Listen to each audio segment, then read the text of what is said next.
Um, whoops. Where are we at? Right there. I'm gonna put comments on so I can see them. And yeah, I'll launch a poll and stuff.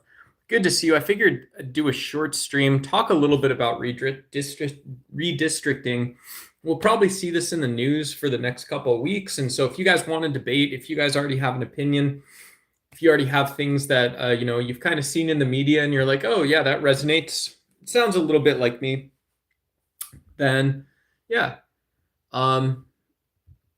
happy to sort of see and hear those and whatever else. If you guys want to go ahead and double tap your screen, whoops. But yeah, we're doing stream light today, no microphone. We're just kind of hanging out. I'm gonna throw a poll up.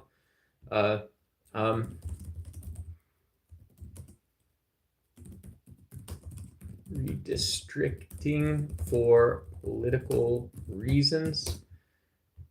Yes.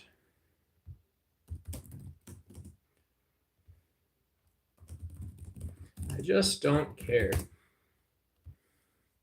Hey, what's up, Cam? I heard California is doing it too, and the Republicans were complaining, and I facepalmed. Is it true? I don't know about that. Are you from Kelstream? Was that you? Yeah, good to see you. I didn't hear about California. I can look it up real quick. California, cool. Redistricting.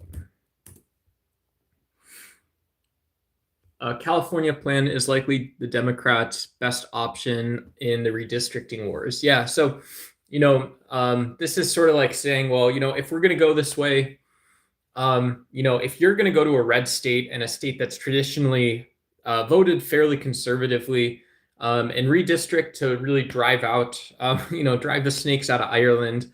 Well, we can just go to California. It's easy to find, other, for whatever reason, some of the absurdity of this. I know the right now on Fox News, they're throwing around what's his name, Pritzker's.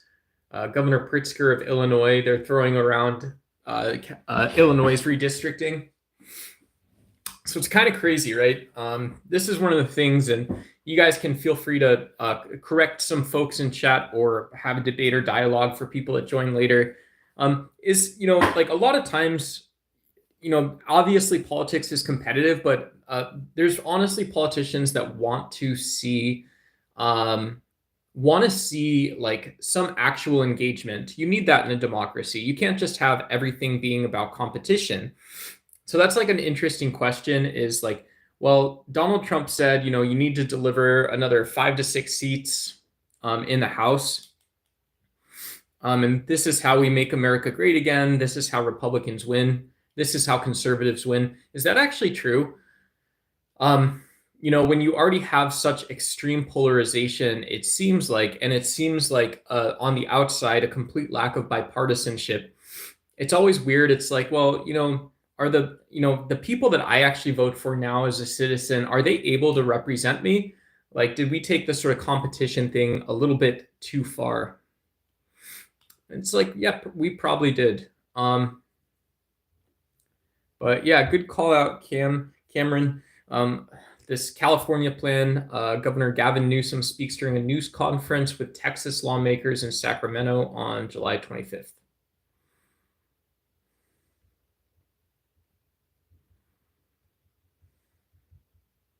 Yeah, and so it's always weird because you can ask more questions about like democratic competition or what kind of conversations people are going to have. The sort of the other side of that discussion or debate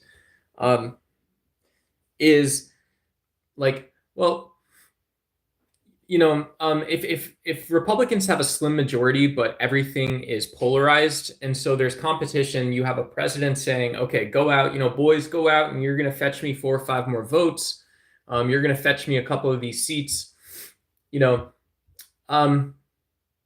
what's actually the difference? What actually gets better or changes? Why do you have to keep up with the political differences? What do you actually get back from that? Um, and so, yeah, it's not unusual for a president to say, we saw, maybe specifying like we saw that, if he said the big beautiful bill, our budget didn't pass convincingly enough. We're not sure that Americans are bought into whatever this amorphous idea actually is, where we're going to cut social services, we're going to increase enforcement of immigration laws, not laws in general, but yeah, being specific and saying these are the things that, as a sort of Trump Republican or whatever it was, these are the things we didn't see. And so we want to go out and pick up a few more seats so we can be even more audacious, so we can keep going out and, like, who knows, maybe loop some libertarian ideas into what the party's doing, or loop more Christian nationalism ideas into what we're doing. And so, like, those are cool conversations, right? You should want, even though I'm progressive, you should typically want conservative Republicans saying, yeah, we're just giving you a heads up. We really want to get the Christian vote out. We also want to get some libertarians involved in specific areas. That's going to change the dynamics a little bit, and, no fast ones, but, these are things we're going to want to play ball on.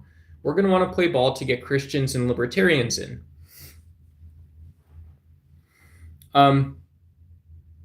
And so I haven't seen that from Donald Trump. I haven't seen that from Republicans. It seems like since 2016, what they've been saying is, well, we just want to win, win, win, drill, baby, drill, win, win, win, America, America, America.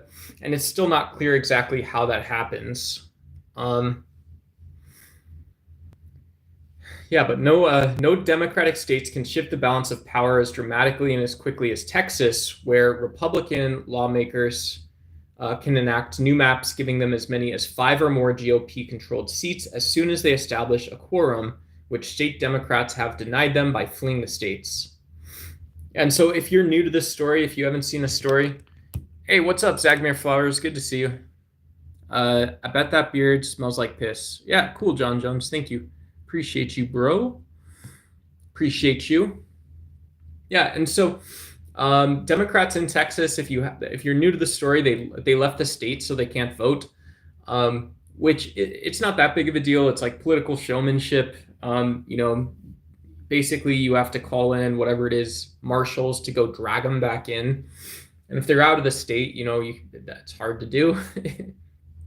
And so Trump has intimated that he was going to bring the FBI into it, which is very strange. He said, he also said he wanted to take over the DC policing, which sounds very weird as well.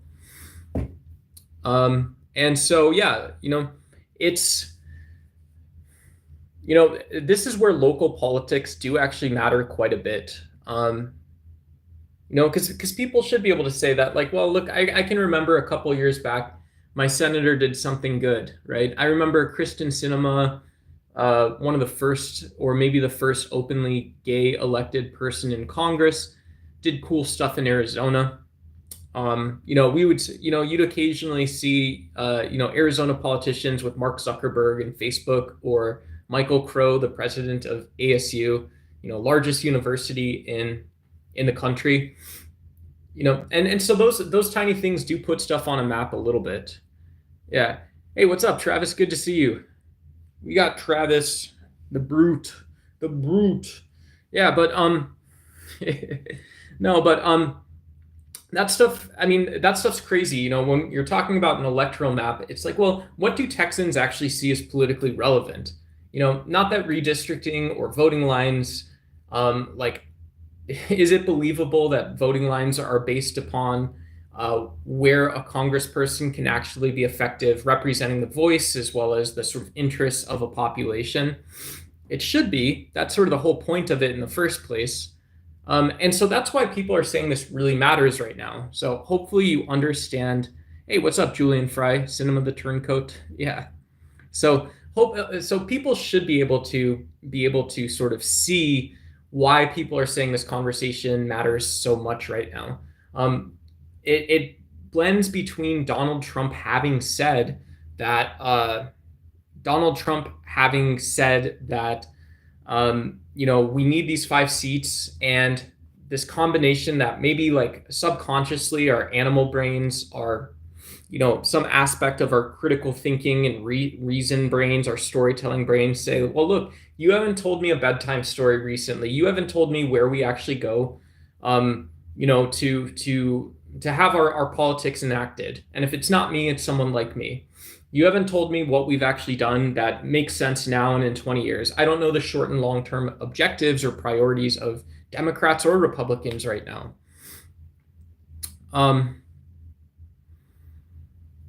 Oh, cool.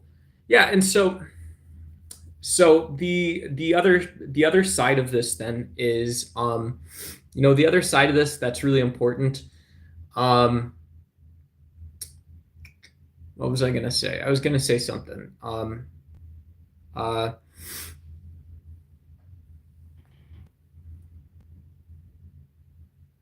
Yeah, I forgot what I was going to say. I had something.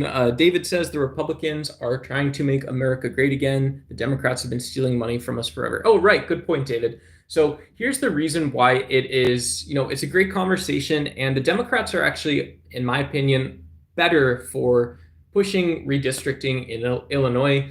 And if they go to do it in California, like, I'm not in favor of it, but I don't think they're as bad as or as blatant as Republicans doing this. And why is this? Well, because Republicans purposely went out and ran a bunch of new people that know nothing about politics. They let Josh Hawley just scream at the top of his lungs for the last however long it's been.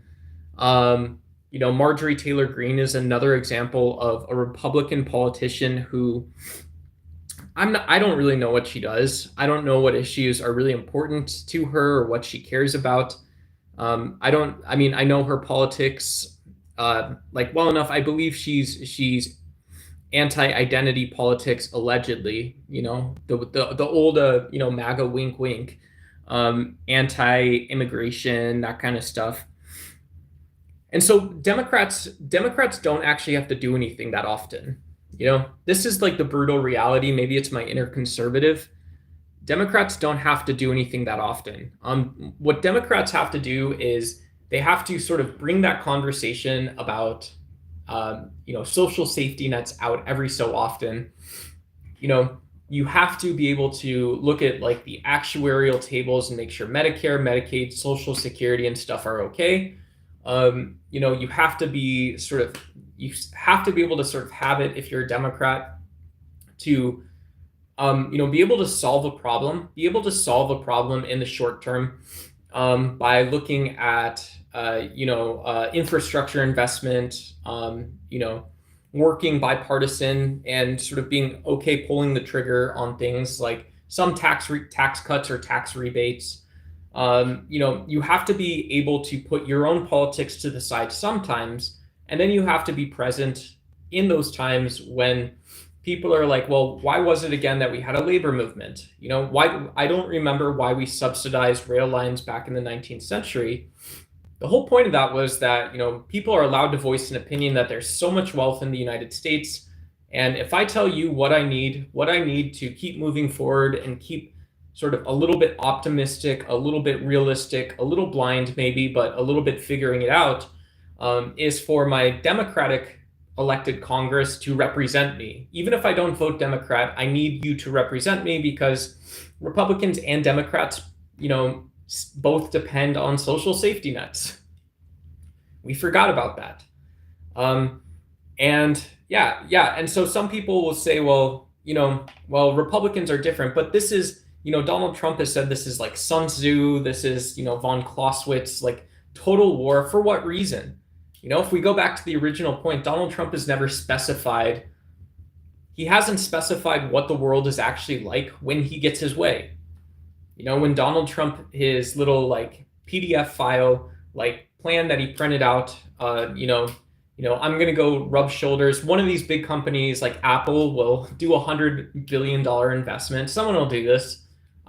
Someone will be okay paying our tariffs. They're not going to respond like I think they are. Somebody will sign a treaty because they want new planes or they want new arms deals. Somebody will do this, somebody will do that, somebody will do whatever it is, however it works. And somebody will always be there to do other people's work. People will do my work for the things that I think are valuable. Somebody else will do that. So Donald Trump, in this case, Donald Trumo, Donnie Trumo. So in this case, people might say, well, oh, Donald Trump only asked for 5 seats. Donald Trump only asked for 5 seats in Congress. That's not totally true, actually. What Donald Trump is asking for in multiple ways is to say that, well, we don't have the always lazy liberals, right? We don't have the always lazy progressive Democrat Party who lets AOC push a bill that has very small probability of advancing called the Green New Deal. It's like, cool, if you want to go have that conversation, if you want to really try and really ramrod it through, give it a go. I don't think you're going to have a ton of luck with it. There's going to be a lot of people that have a hard no from the start, and there's going to be even more people that find reasons to not go your way or to put other political priorities as roadblocks in front of you, right? There's ideas that people are more interested in talking about and all this other stuff. So that's like the lazy liberal. You have Bernie Sanders always talking about Social Security, Medicare, and Medicaid, always talking about the working class, always talking about the disenfranchised. And Bernie Sanders gets to join Democratic votes when they happen. Democrats are always proposing legislation, but you have one Obamacare. So if you're MAGA, let me know why I'm wrong. But cops having their own assault category, I don't know all about that. I don't know all about the police. The police, yeah. Picking a side is foolish. Being fluid about decisions is key. Never pick a side. That eliminates half your options and all of your sense. Yeah, that's a good point. You got to have common sense for sure. Common sense. If they knew anything about the politics, they would be, you guessed it, a politician. If they knew anything about politics, yeah, Fragenstein.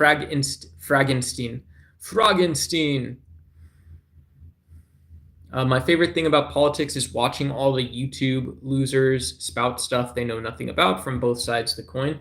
Yeah. Having an interesting perspective is cool, but that's got to resonate a little bit.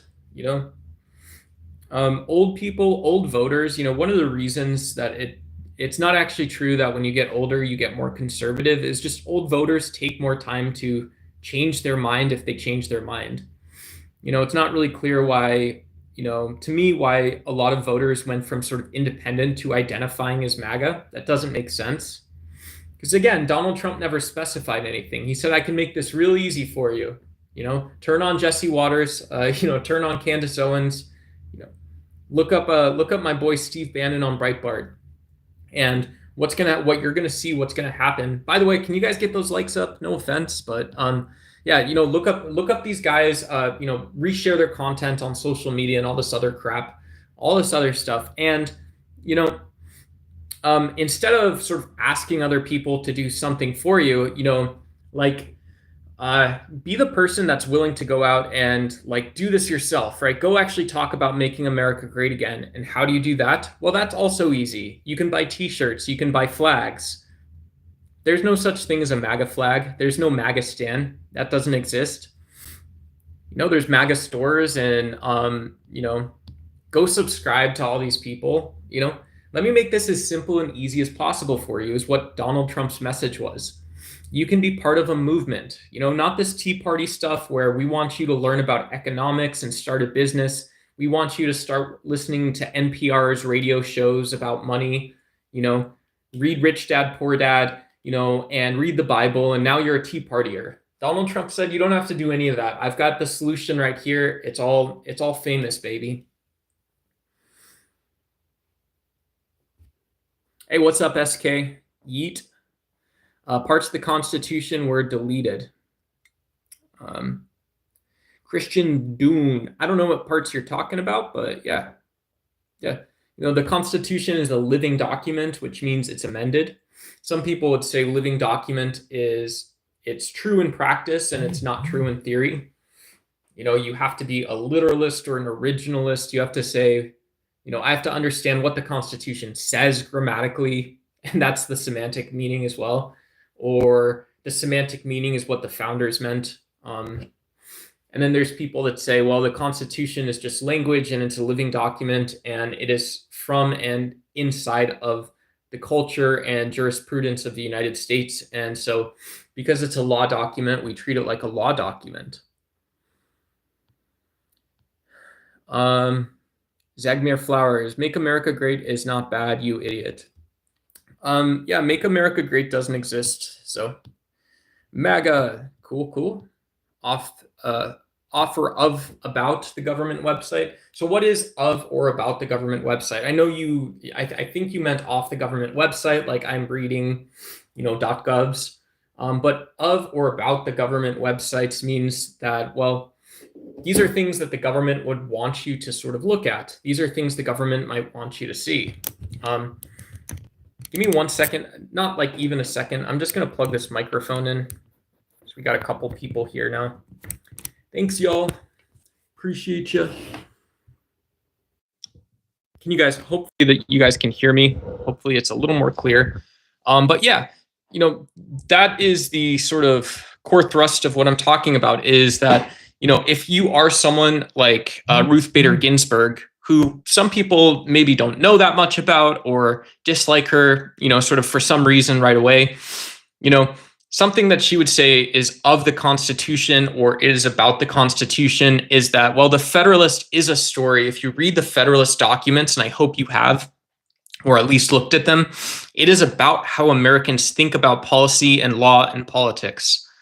And so the United States' tradition of jurisprudence, without saying everything has to be about this, it has to be somewhat about how Americans think and look at jurisprudence, not just what they decided on once. But Americans are a revolutionary group. They created revolutionary ideas by doing things like subsidizing land and subsidizing rail, revolutionary things like looking the other way about racial injustice for some periods of time, and revolutionary ideas like looking away from racism to allow systems like education to begin to flourish and to gain a foundation, right? You didn't have always and everywhere the KKK going into Black schools in Florida in the early 20th century. No, you had Black schools in Florida. And so someone like Ruth Bader Ginsburg would say, well, these cultural stories aren't about the law. Those aren't jurisprudence. But this is exactly what the framers of the Constitution, were actually talking about. They're talking about how you can understand something and seem to do something contradictory to your own interest, or contradictorily define what your interest was in the first place. MAGA and based Donald, cool. Yeah. All right. We've been weak in business, weak in work ethic, weak military. Yeah. So weak in business. Yeah. Under Biden, we had a pretty healthy economy. I think people can say, well, the economy is working, but this is also just a sign that we're not properly valuing companies. There's not enough clarity on investments that businesses can make, especially large companies right now. And I think the sort of move to position the United States as deeply competitive and zero-sum competitive with other nations is a wrong idea. Donald Trump, again, without having been able to specify, define, or describe how any of his policies work, is still pushing for more wins in the Congress, more absolute competition. So weak in work ethic. I don't know that I would say American businesses have been lazy. I do think, again, my perspective as a lazy liberal is you should be allowed to be somewhat lazy in business, but you should also expect to see that there is a top 25% or top 10% of any sort of business in the US. And weak military, yeah, I'm not going to touch that one right now. We can do that one some other time. When was America great then? Good question. Good question. Due to public pressure, they put it back up.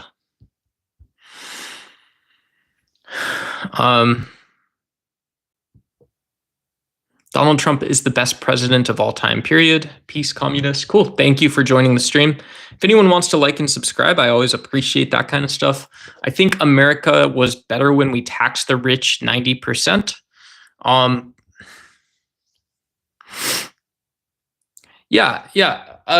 think the rich should be able to reinvest, and it should be understandable.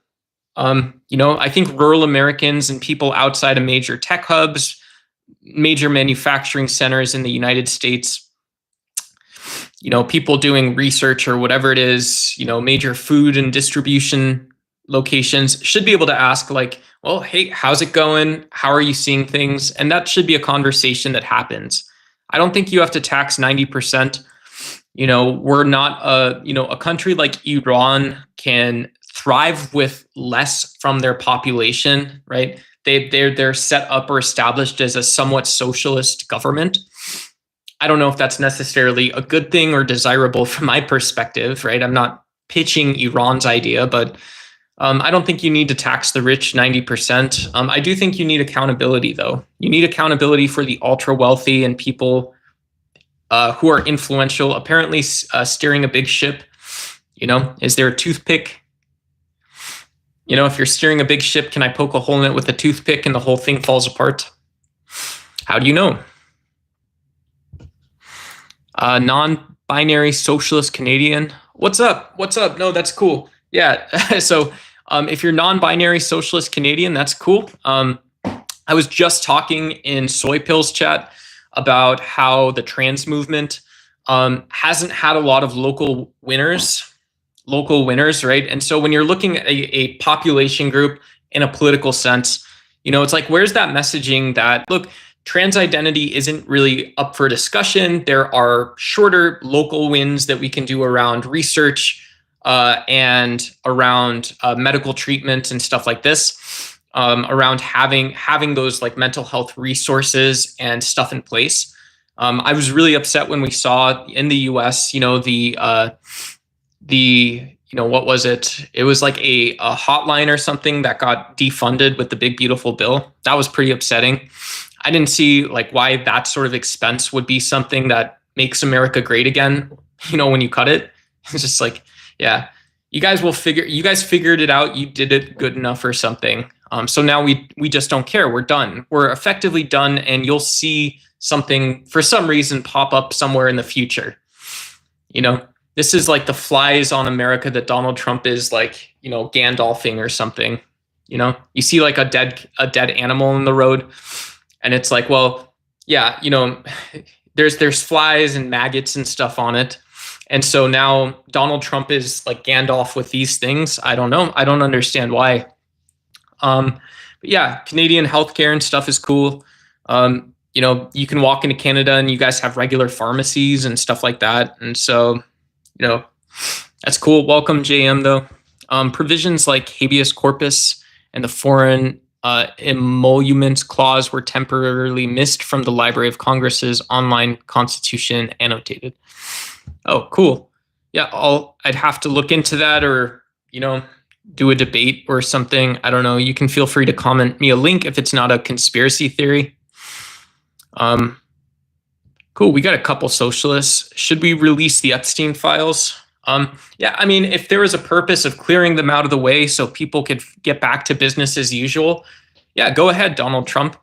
Focus on the Epstein files, Focus on the Epstein files. Whatever. But I don't think, it was a case that was politicized from the get-go. So there's probably some, if you're looking at how a case should be investigated and tried, there's probably some impropriety from the start.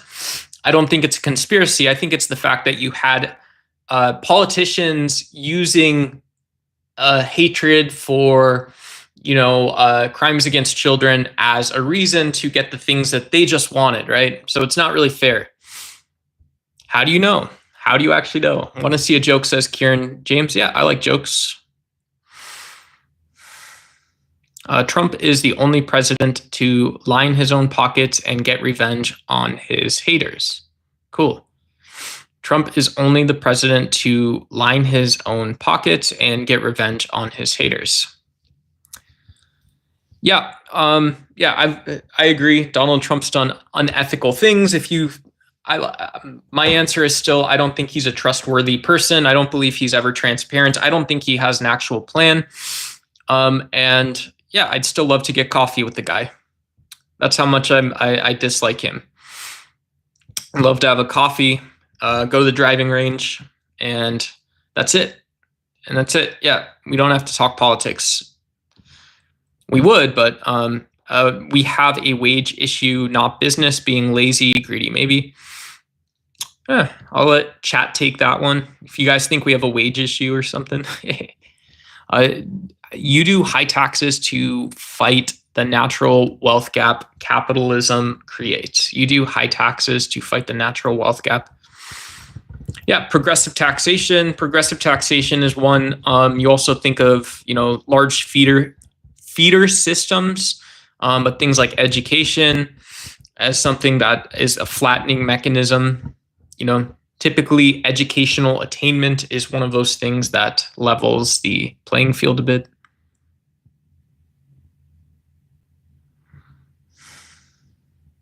Bring it back. Trump is messianic. Yeah, Trump is a maniac or messianic from Shandan Sharia. Yeah. Who knows? People can say, well, the world's so crazy, right? The world's so chaotic, and we never actually see innovation and solutions happening until after they actually happened, right? It's only after solutions are proposed and are successful that we see what was going on in the first place. Yep. Yeah, and just one of those things, very boring point, but because the dollars themselves, not the person, is taxed typically, right? We think of exemptions coming from a life circumstance, but wages themselves, as well as the source of where you got the money, what it was doing, but it's the dollars themselves which are taxed, not the people. So that's one of the ways to have the conversations. American people have mental imbalance about gender identity. Yeah. Who knows? Americans probably always had a larger presence of transgender traits in our psychologies than most people recognize. And so, it sounds really almost like Joseph Goebbels or Goebbels, whatever, to say like, well, why was it that, in 2010 we see, or 2000, we see such this explosion of transgender people, right? And so it's like, yeah, just because there's a social phenomenon doesn't mean that you can't deal with it in a political sense. Dealing with it isn't saying that transgenderism isn't, there's not like social health problems with it, and there's not knowledge gaps that we have. So that's my take. If you guys have different opinions that are sort of educated, that actually talk about, the specific issue you'd have with transgenderism, cool. You can say, we don't understand. Like, if you say, one of the arguments might be like, if you say, I don't understand transgenderism and therefore we shouldn't fund it, cool. I just don't like it. I don't understand that one. Texas, go to work or get replaced. Yeah. Add tariffs and be more expensive. We here in California are redrawing lines too. Fight fire with fire. Yeah, very stupid fight. Bad news, sour grapes. I think it's a stupid fight. I want to see politicians bringing home wins for the people they elect, even if they're conservatives, right? Even actual conservative folks saying, who knows, maybe we brought in a little supply side, reinvestment or something like that. We got something punchy and it's good for our area.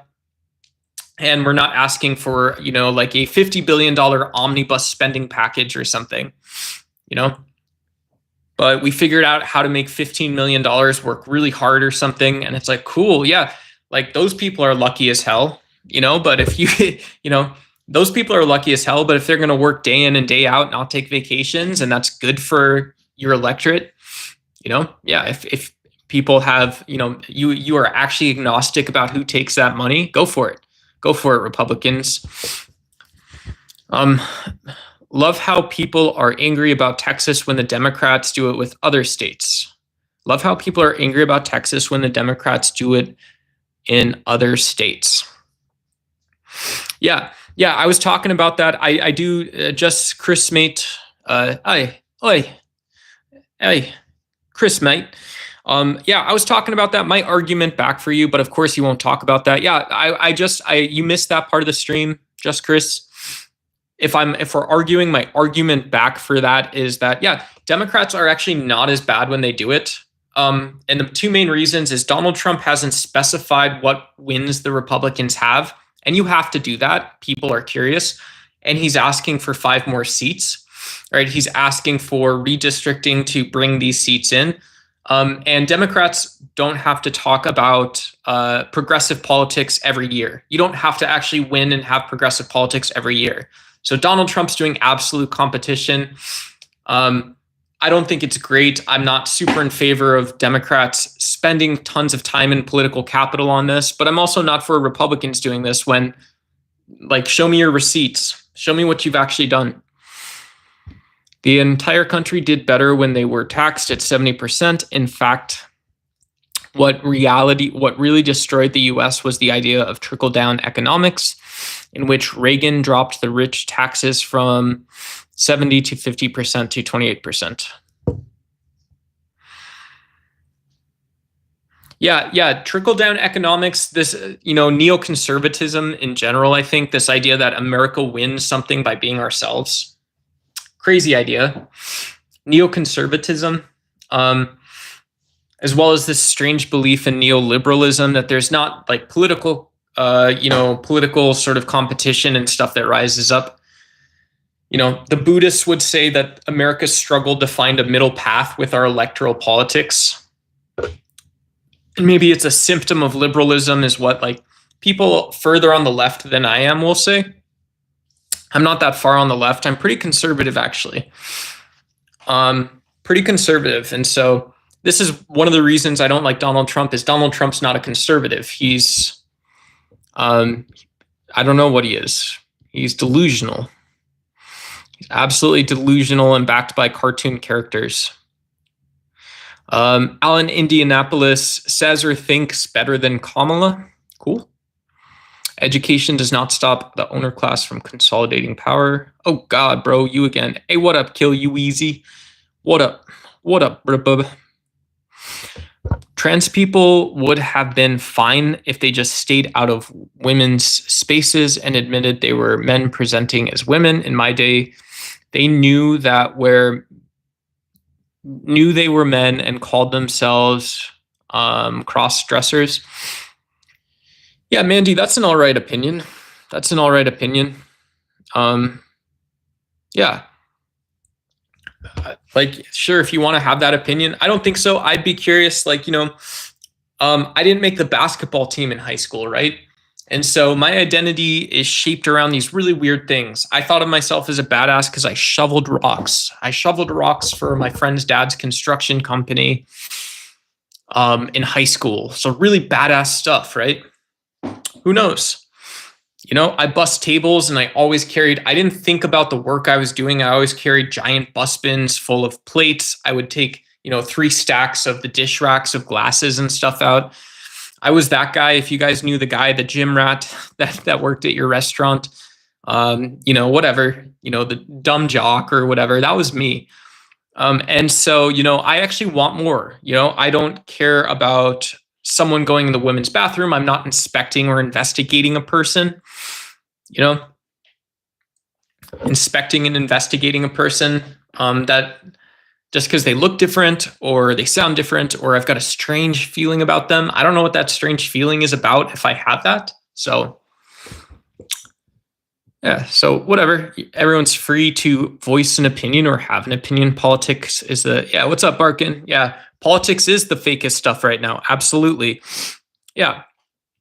I'm a political science major, so I deeply believe in the political process. I deeply believe that people have an innate ability, and they have for the last 300 years, to discuss political issues and make a decision. Make a decision or have a discussion or see yourself out. So that's one of the things we're trying to do on Ducks Y. Texas should be a role model for every state. And that's the name of the channel, Ducks Y. If you guys want to subscribe, we do live streams, this sort of audience stuff. I don't know. I don't know what I'm doing on YouTube, to be completely honest, but we're working on it. We're figuring it out. We're figuring it out. Texas should be a role model for every state. Yeah. Yeah, I don't know why a line in the sand is going to help people that haven't done their job as effectively as they could start doing their job now. I don't know why it seems like it's like, like the midnight meat train or something, right? It's like a horror story. Yeah, whatever.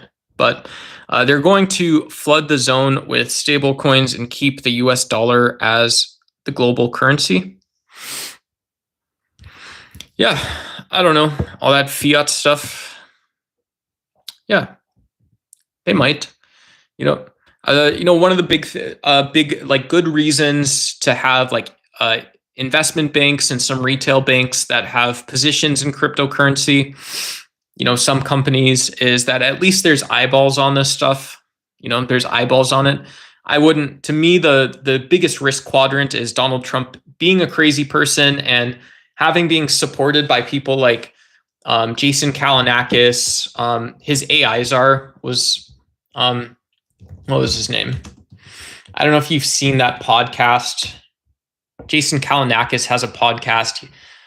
David Sachs. Yeah, David Sachs is an absolute lunatic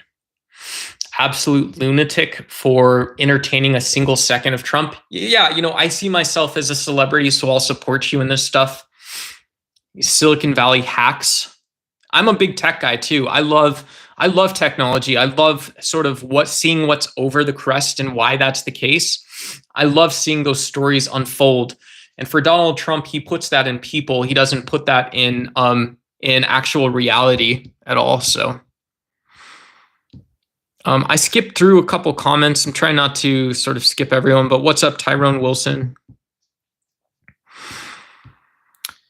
How come no one ever goes to jail? Yeah, towing the line.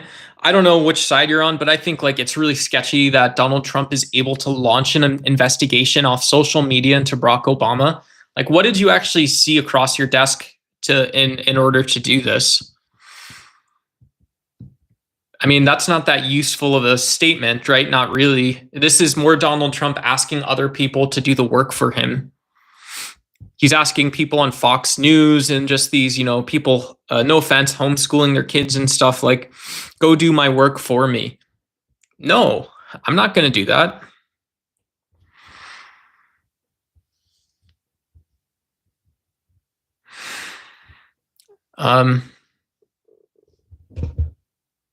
Yeah. I don't see Marco Rubio or anyone really taking a position. Marco Rubio, I saw him on Fox News today and they asked him about Gaza and he's like, oh, like I'm totally in control. But what Donald Trump said is that Israel has the right to security decisions, for the safety of Israel. It's like, that's cool. But Marco Rubio, like, isn't that what you do? Let me double check. Let me look this up again. Marco Rubio job. Yeah, and so he's the Secretary of State. That is the job that he does. That is his profession. He was a lawyer. And so I don't want the lawyer answer about if you're the Secretary of State about Israel, right? And there's a certain point where it's like, now it's been 24 months, it's been 36 months, it's been 48 months, it's been 60 months.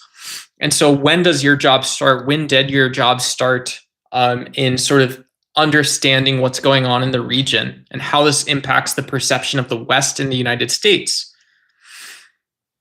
So you're a lawyer now. That's amazing.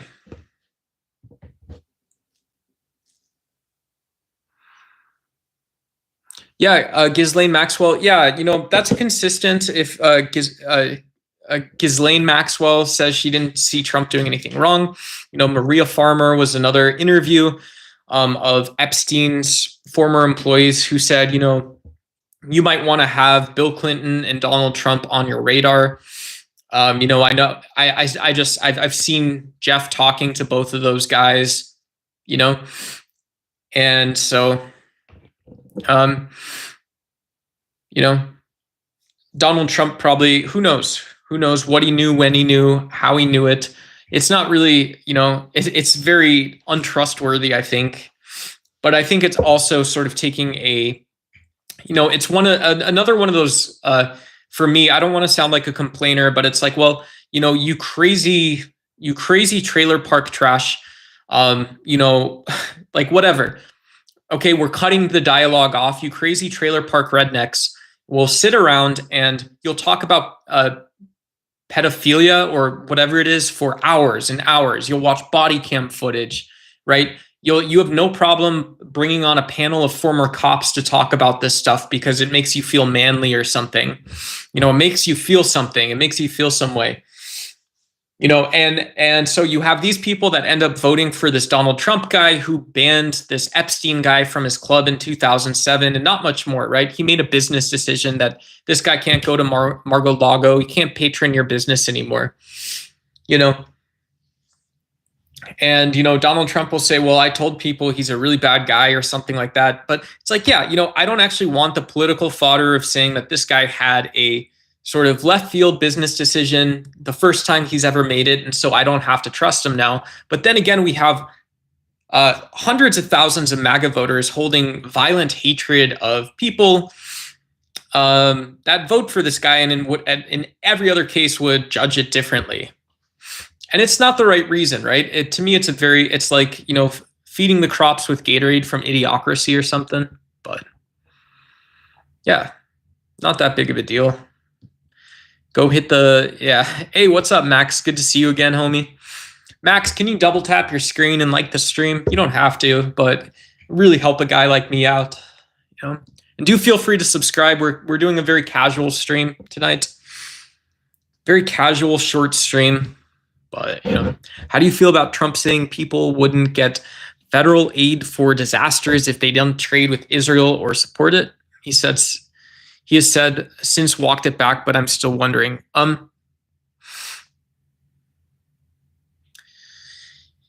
Yeah, I would need to know more about the specifics of that story. I think, I don't think Donald Trump's someone capable of communicating the narrative between Israel and Palestine. For me, it's like, well, you are perfectly fine with Israel assassinating Hamas leaders, but not a single time did you say follow the money, follow the power. Not a single time did you ask why this event occurred. All you've said publicly that I remember is that we should turn Gaza into a theme park, which isn't appropriate, right? That's obviously not appropriate in the political sense that it's not appropriate. And so, if he's going to sort of play hardball with finances, I think if we have clarity, it's like, yeah, I'll actually support a president. I could see myself supporting a president that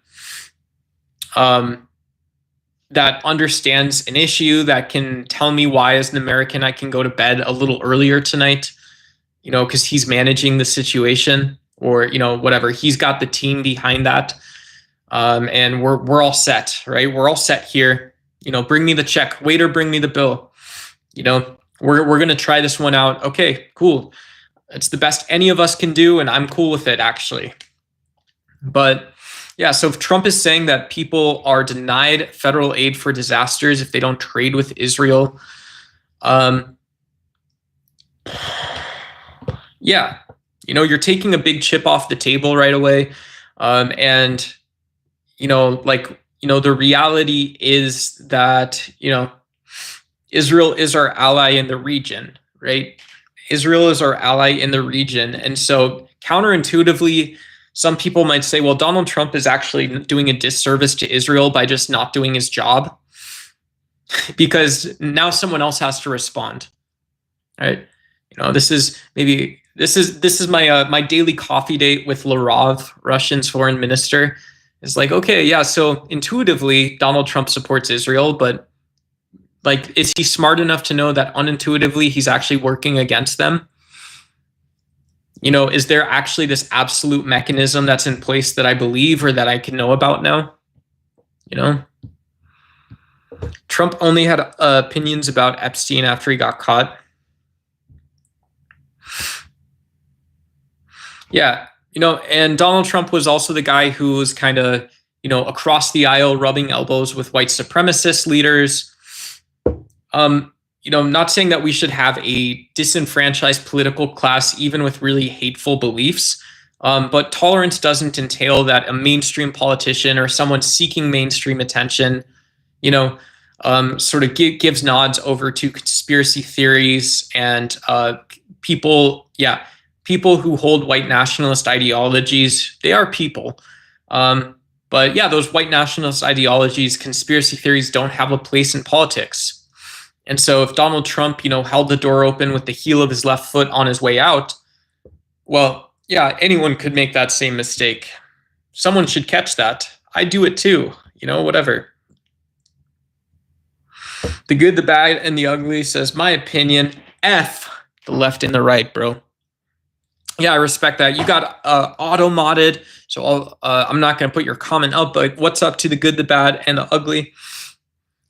Yeah, I've got a lot more forgiveness for a very small subset of the Republican Party. There are still honest conservatives. I think Rand Paul is someone who's kind of held it down. He's gone a little one flew over the cuckoo's nest, maybe because he's had to, but he's a smart guy. He's a libertarian guy. He has been constitutional conservative, he said, which isn't the same thing, but this libertarian doctor, so there are people doing good work in the United States. I appreciate you sharing an honest opinion. A lot of people feel the same way. F the fudging left and fudging right? BS, whatever. We'll do a bad word stream some other time, but we can think about it a little bit. All right, I searched it and he did say sorry. It's Christ over everything. Cool. Yeah. So, you've got people like Sarah Huckabee Sanders. Where's she at? Arkansas? Yeah, governor of Arkansas, very deeply religious person, if I remember correctly.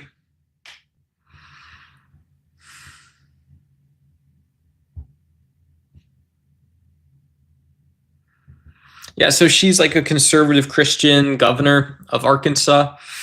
Yeah, there's absolutely a place for strong leaders like Sarah Huckabee Sanders, who knew how to get on TV. She knew how to get media attention and stuff like that. But, when we're talking about like Donald Trump and, in the context of MAGA, and Sarah Huckabee Sanders might say, well, my voters and, myself politically thinks this guy has this messianic message, which is, who knows? It's winning. It's creating chaos. It's part of the doomsday vision. Is that like, did I do you justice there, Sarah? Yeah.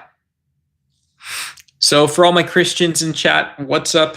In the politics sense, yeah, I'm sure I voted for Christian politicians before. I voted for Barry O, didn't I?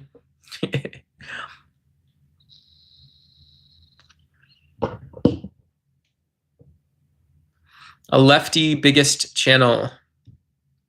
Go hit the bong. What's with the coke nose? I don't know, my friend. Max. I don't know, man. I don't know why you put your stuff onto me. I'm happy to help always, folks, but do hit the like. Please subscribe or don't worry about it. Yeah, whatever you need, buddy. Blah, blah, blah, freaking blah, blah, blah. Hey, what's up, Dennis Winkler? Good to see you. They even said it was political. It's done by both sides whenever they are in power and the other side cries foul.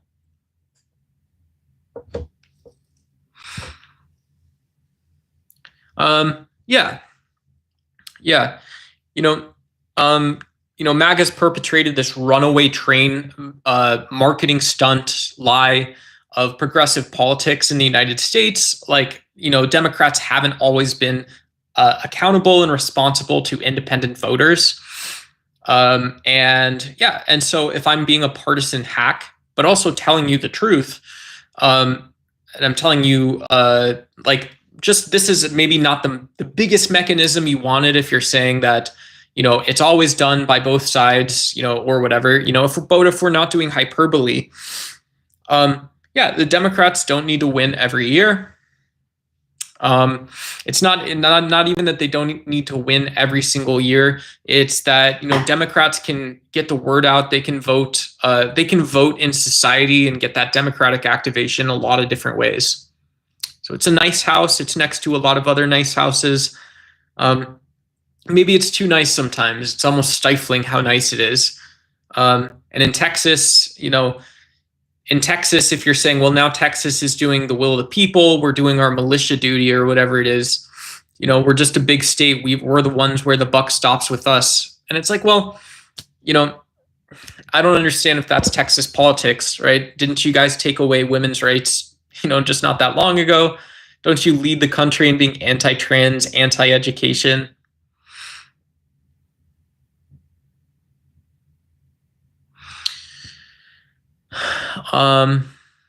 So would you rather have had Kamala Harris right now? I'm just wondering if Israel Trump thing is kind of effed.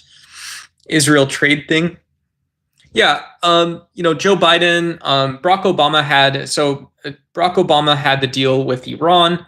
Biden, for whatever reason, wasn't able to get back into that type of relationship. I think that allowed, this is one of those cases where if the US said, yeah, Israel, you're one of our closest allies, but we see you as a regional security complex.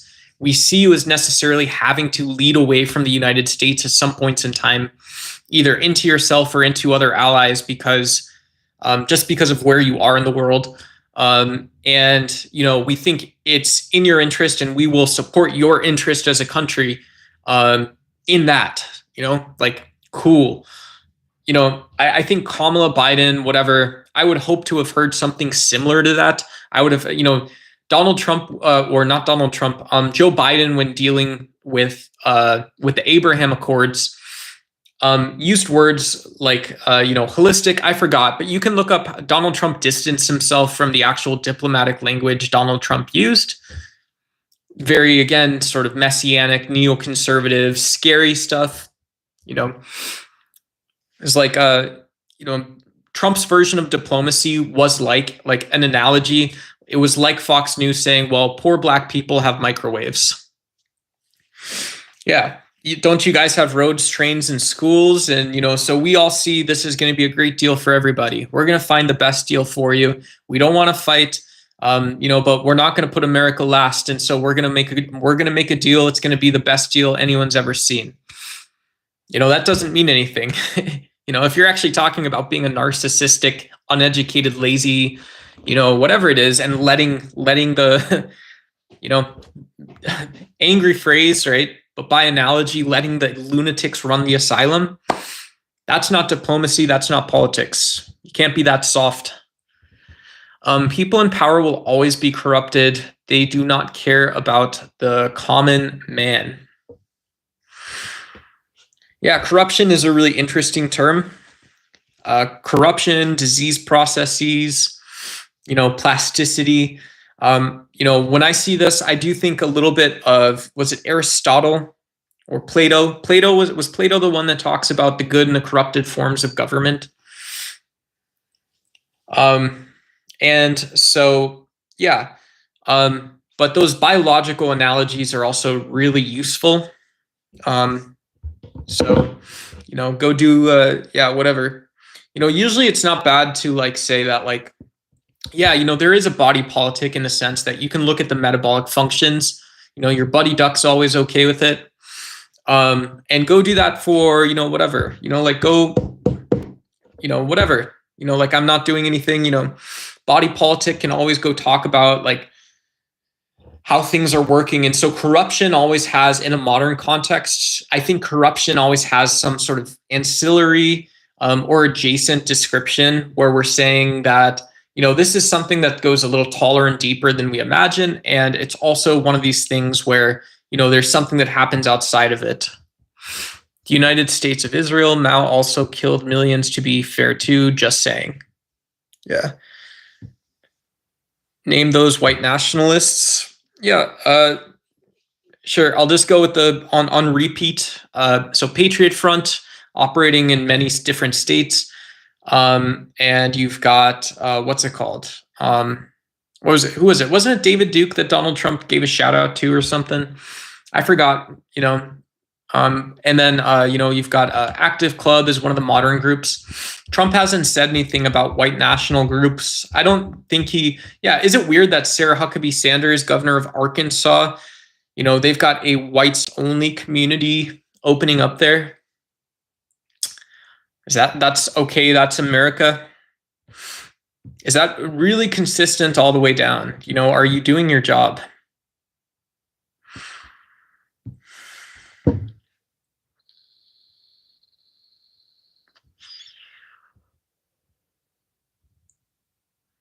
All right, see you, TA.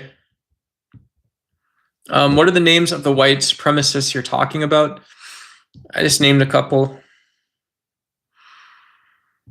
Yeah, you can always look at, right? Yeah, you guys can look at someone's eyes to see if they're on drugs or whatever it is. What? Mean thing to say. I feel people with the coke problem are low-key flexing because that's expensive, Republican or Democrat. What's up? It's the guy. It's the guy, folks. Yeah. Democrats. I'm a Democrat. I would vote conservative Republican sometimes. John McCain was all right. Right. I disagreed with him when he started having to cater to the Tea Party a little bit, but right, I'm in Arizona, so those are my politics. We'll do bigger national stories. You know, we did start the guy. We started covering a little bit, talking about redistricting in general, kind of talking about why people think redistricting is a very pertinent issue right now. You know, I think the main narrative is people don't understand how their interests are being represented or who's supposed to do that, right? Do Republicans, right? I'm not trying to do like psychological politics, but do Republicans and do folks who associate themselves with MAGA really believe their politicians are fighting for them? You know, do they believe that they've seen the receipts? Do they have everything that a rational storyteller voter needs to continue being associated in the way that they'll go vote again?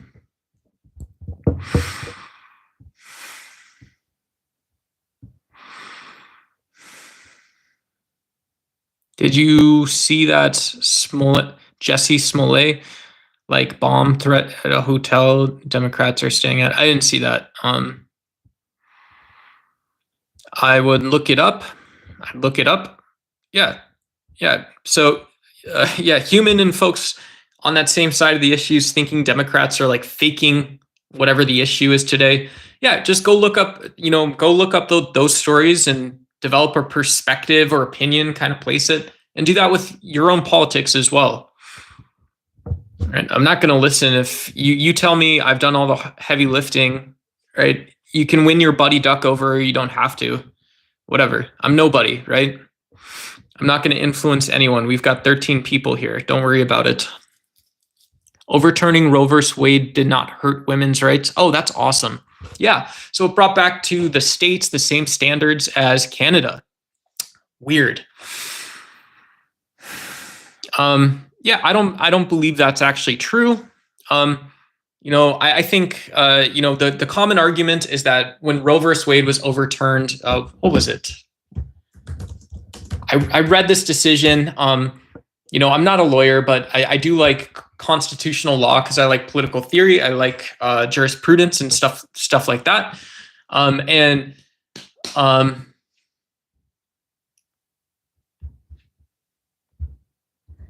Dobbs, yeah. So in Dobbs, they basically said that, like, look, you can't make Roe versus, the Supreme Court maybe should have never taken a case. And so the decision wasn't saying, well, we should have just not taken the case. We should have just referred them back to Roe v. Wade and said, yeah, we already have this and there's lots of case law around it.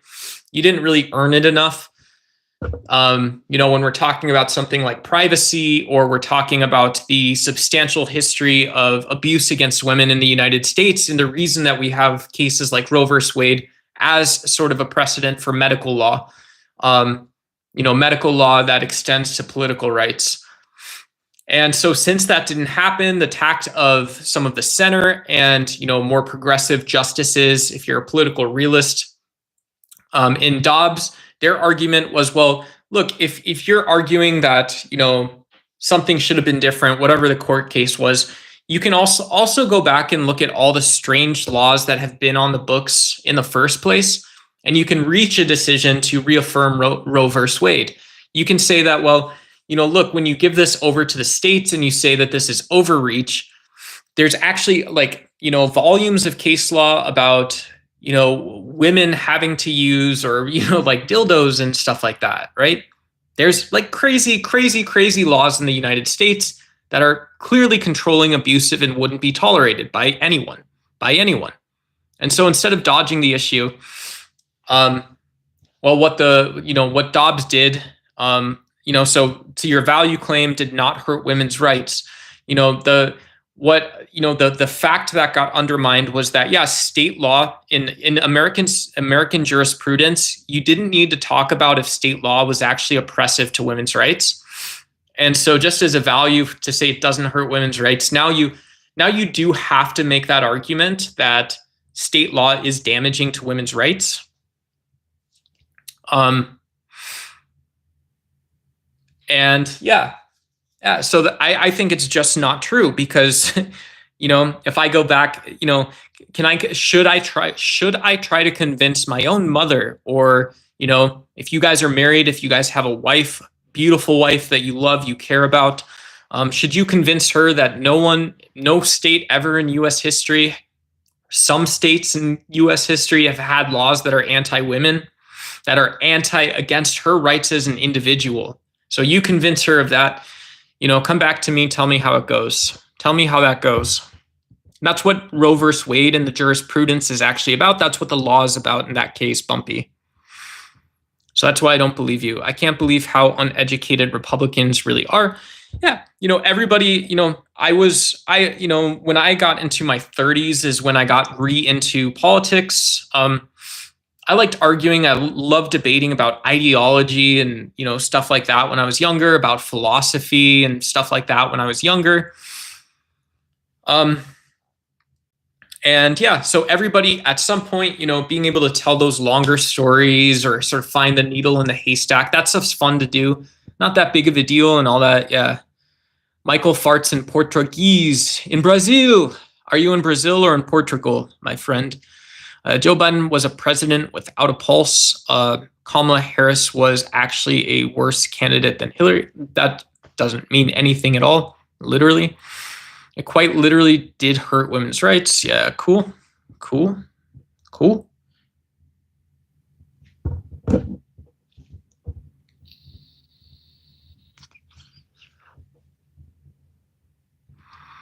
Yeah, Bumpy Johnson. So it sounds like you know some stuff.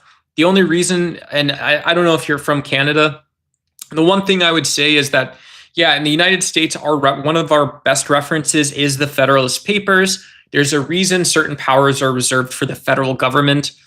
And, with the 14th Amendment, and, it's even possible that, there's tangential cases about individual or group interests in the Federalist.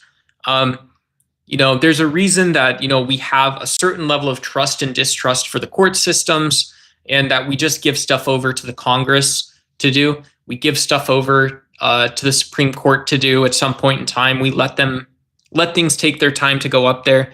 And so I don't think to me, if we're having a longer conversation, I don't see there being a reason to say that, well, it's not finished. And, I don't think it's even acceptable to have a narrative to say that Dobbs versus Jackson was a good decision. Like it's good law. I don't believe that's the case. I don't believe that that's actually the case. I don't believe that anyone that actually wrote that decision believes and actually understands and can explain why that's not the case. And I would debate a Supreme Court justice on that. You can bring your law books and whatever else, and there is all blacks community opening. Sorry, caps. Yeah, I don't know about that. And yeah, there's historical black colleges and stuff like this. Yeah, I think there's always a reason why we've said that, yeah, you're going to go to an all black school, and we both already see the statistics about lifetime earnings and stuff like that. And so we're doing the same thing, right? I don't think saying that an all black community is like an all white community has the same context. And there's probably a lot more that could be explored or said about that politically and otherwise. Why would I want a state to decide if people can get an abortion? You shouldn't. Yeah, Arizona. Like one of the main reasons I voted, I did want to go vote for Kamala. I should have campaigned a little harder. I don't know if I thought that Arizona was just going to vote for MAGA or something. They were going to vote for Tiny Don. But yeah, Arizona did have a ballot measure for abortion, so I went and we smashed that. I did argue there are some street corner preachers trying to like sly dog people and say we're going to go around the issue and we're kind of going to talk about what we want to do. You're just going to ban, but yeah, and they had Bible verses and stuff, so it was like, yeah, so you're passing a Christian law, right? Like, don't talk to me like I'm that stupid. You're passing a Christian law about abortion. I respect your right to do that since we have Dobbs versus Jackson, but don't lie to me, right? I'm just because I'm, kind of like a young man doesn't mean I don't have a little bit of like semblance of common sense and respect about this stuff. Sarah Huckabee has many minorities on her staff. No. Yes. Yeah, I don't know. I wouldn't accuse Sarah Huckabee Sanders of being racist. I would accuse her of being inefficacious and tolerating, not being able to navigate a problem of tolerance with political reality. You lost control of your state, Sarah. Good job. I would be furious if that happened to me. If I was a governor, if I ran for office, which I would never want to do, right? In my heart of hearts, I dislike people too much. But if I was Sarah Huckabee Sanders and I was in Arkansas, folks, if I was the Arkansas governor and I saw this, I would be like, whoa, we gotta go out some other way and figure this out. Right? We gotta save everything that we got or whatever. Save that money, bruh. Yeah, baby.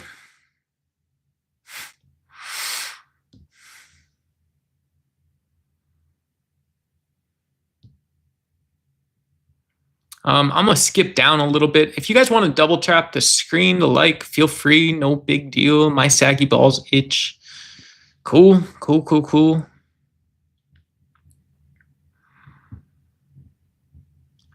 Man, we got a couple new folks in chat. Or Yuri Boka, did you copy Rabbi Shmuley's look or did he copy you? I don't know who Rabbi Shmuley is. Obviously, respect to all of my Jewish friends in the audience. I myself am not Jewish personally.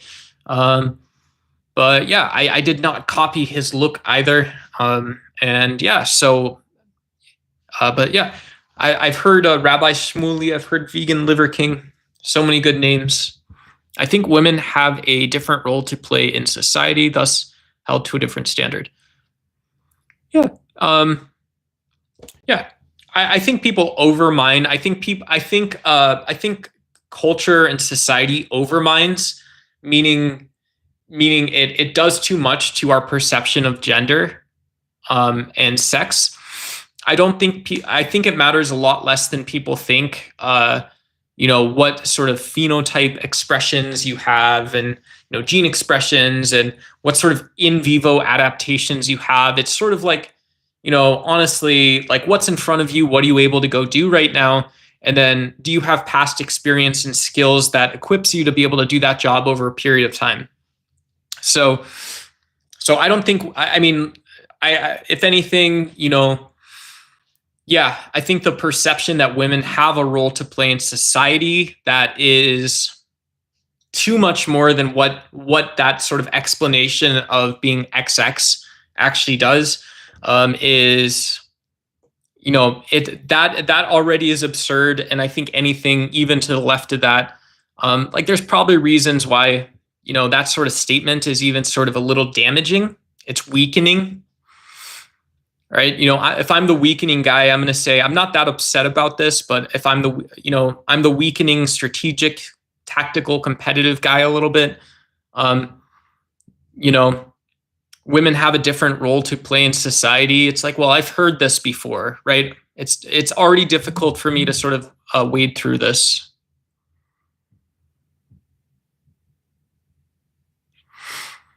Tyrone Wilson has a very strange opinion. Letting women kill their own is odd. Cool. In the wild. Cool. Cool. Chemo Lolo. Animals eat their own stuff, so humans should do that too. Cool. Cool. Keep the cope. Why? No, that's cool. That's cool, bro. Why do people have? Yeah, it's a weird message. My biggest argument against Roe v. Wade is found right within the penumbras of other rights. Even Ruth Bader Ginsburg said it was a weak decision bound to be overturned. I don't know what that means, to be completely honest.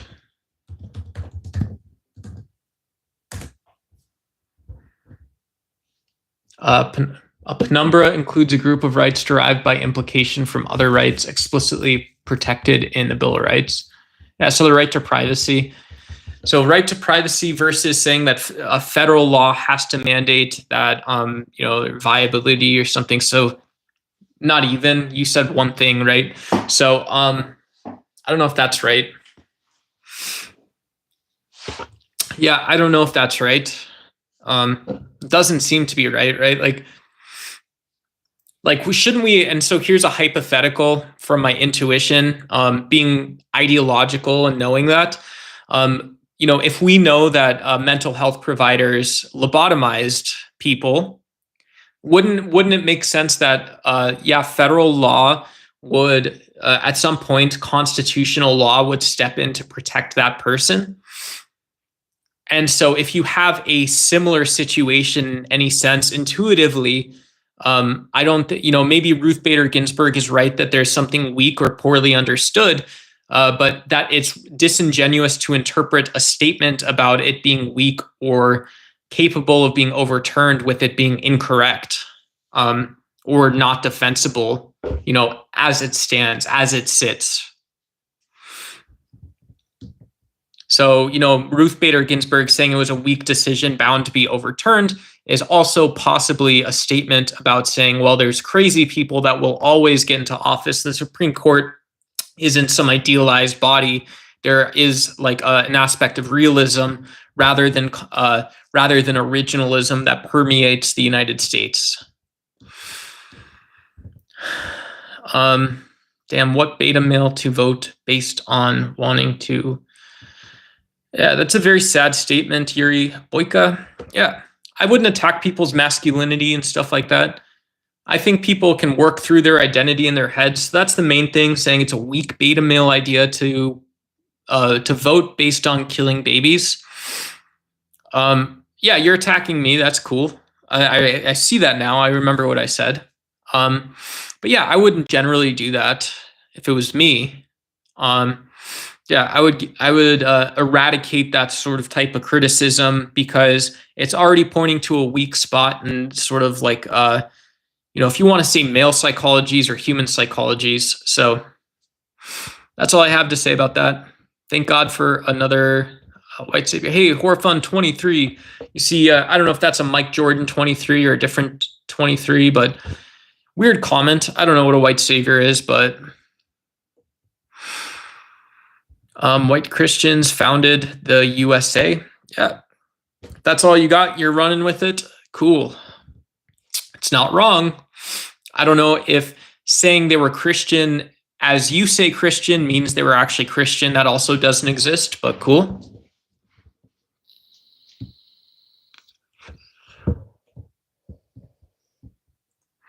Solomon Tender wants to know if I pleasured myself.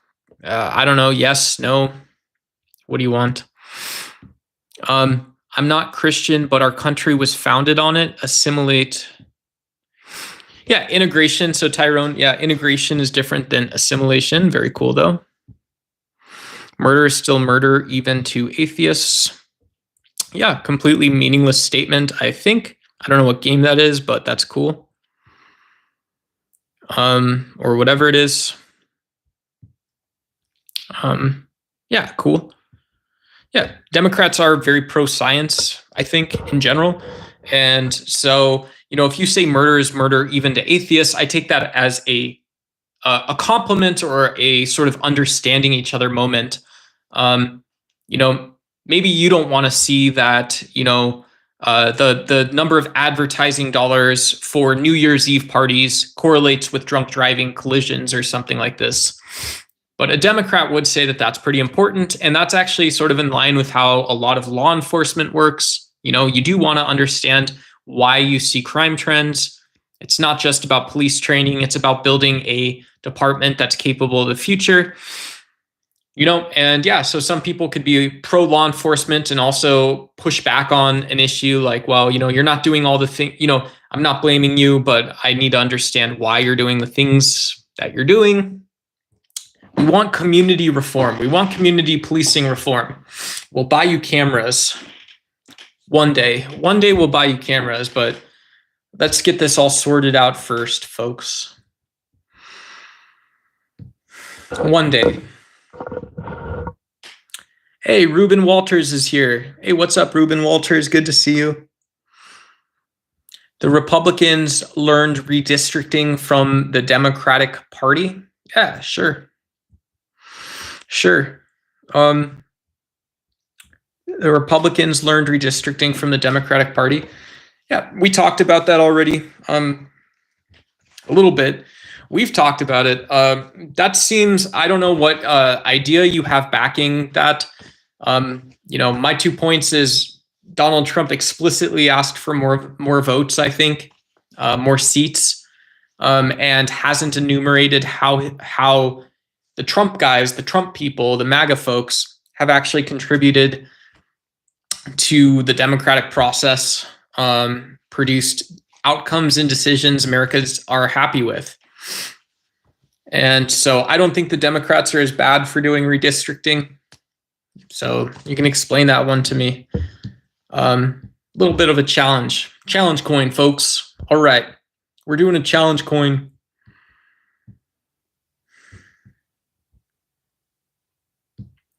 Yeah, it's been hours. Yeah, my phone's down to 15% battery. Yeah, you guys want to see? This is what a soy arm looks like. That's right. That's are you guys still making fun of me about drugs and soy stuff? I'll talk about it a little bit. Yeah. Thank you, Cameron Flynn, for standing up for me. I appreciate it. Can you define a woman?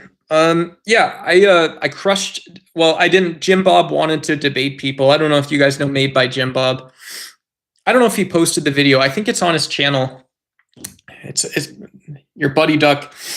I could have done better. I could have had the conversation better. But yeah, so the short answer is, yeah, if I need to define a woman, as you're asking, as MAGA wants it defined, like I can't necessarily jump into your head and give you the answer that you want to hear. But I think if you're talking about, something that people would objectively or subjectively say, yeah, that's reasonable. I don't think it's that hard to define a woman. Yeah. Yeah. And I would even say that there's people that, there's both men and women who identify as man or woman and can't really define what that actually means. Right? You can go a layer and then you can go a layer deeper and then a layer deeper. Right? I think that's generally how it works. I think there's approximately 3 layers of masculinity and femininity and stuff. And so when you're somewhere in those 1 to 3 layer ranges, it's like, yeah, well, if you're the one in the first place who's talked to me about being a man or a woman, let me straighten that out. As a Californian where 40% of our voters are Republican, 18 with our representatives are Democrats, now complaining about Texas behaving like they do here is a hypocrisy.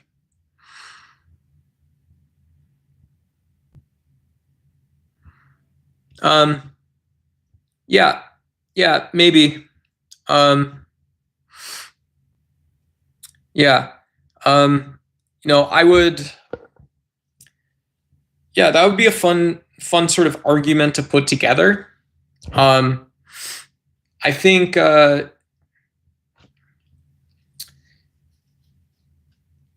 Yeah. Um, I don't necessarily think that. I think you're overstating how underrepresented Californians are. That would be the main thing, right? I don't think that if you're a Republican in California, like you're maybe upset that it's difficult to win an election or where you can win, but you also know that you have federal policy that goes back down to California as well, and so yeah, deal with it. You live in California, so it's a very wealthy state. Grow up a little bit, And so, I think what cuts through it for me is that conceptualization of individualism. You're basically asking me to accept that California there is no way in which, right, in small ways, California has no ways in which they support people that are Republicans and individuals, and there's not equal claims that are basically generalized the same way. Does that make sense? So what do Californians, the 40% of Republicans in California say when Democrats make arguments and they win elections? I don't totally understand that aspect. If everything is under the surface a little bit or something like that, well then, you have to go deeper first before you write a statement that doesn't actually mean anything. So nobody can.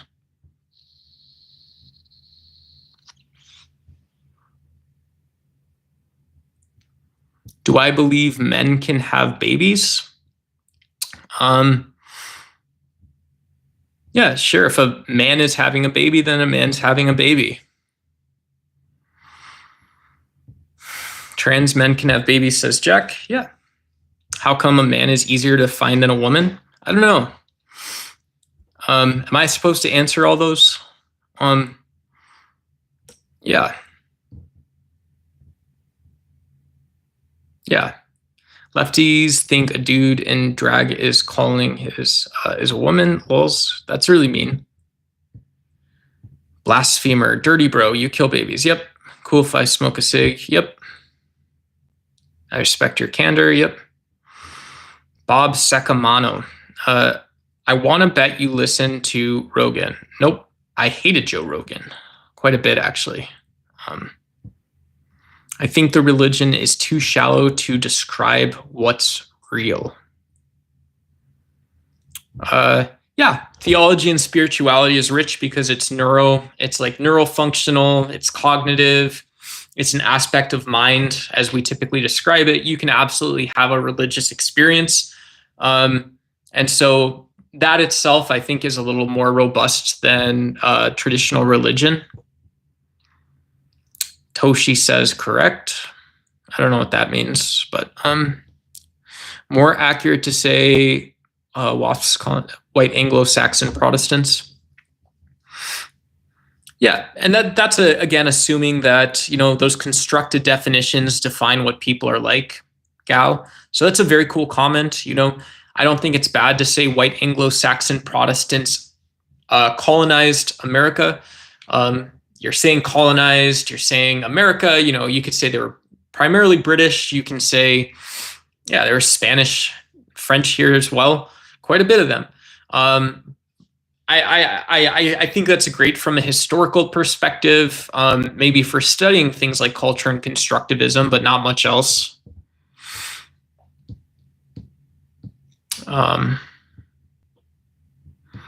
Well, saying only religious people are against abortion is pure nonsense.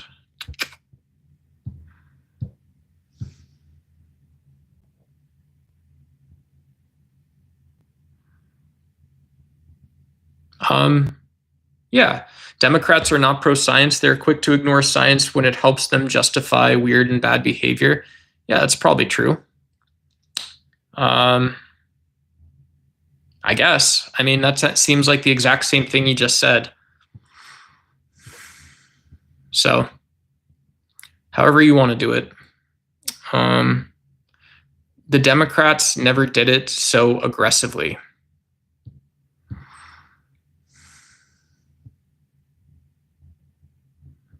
Trump is now Democrats' daddy.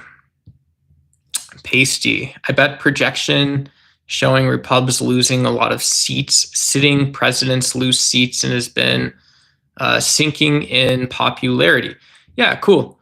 Yeah, an adult female. Cool. Yeah, that's awesome.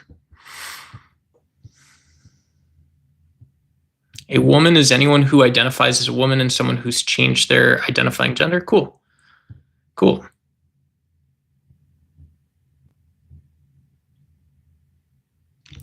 So woman and adult female, ... not a dude in drag. So, yeah. I mean, that's like just to me, I don't know if this is right, but that's saying like my opinion gets put in whatever it is that you're talking about. You know, whatever. I'm not going to do sort of psychopolitic stuff, but an adult human, an adult female human saying that, well, a woman can only be defined tautologically, right? And so now you want to use that word tautologically. Well, that's my point. Yes. You like that? Do you want more? Like, what else is it? A woman is allowed to wear heels, right? Anyone can wear heels, but an adult female woman wears heels, not a dude in drag, right? You're a dude in drag if you're wearing heels. So you're just going to take everything and put it in the one thing. So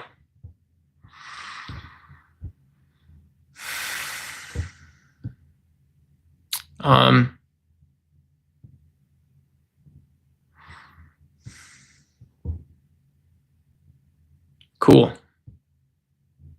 All right. I think so.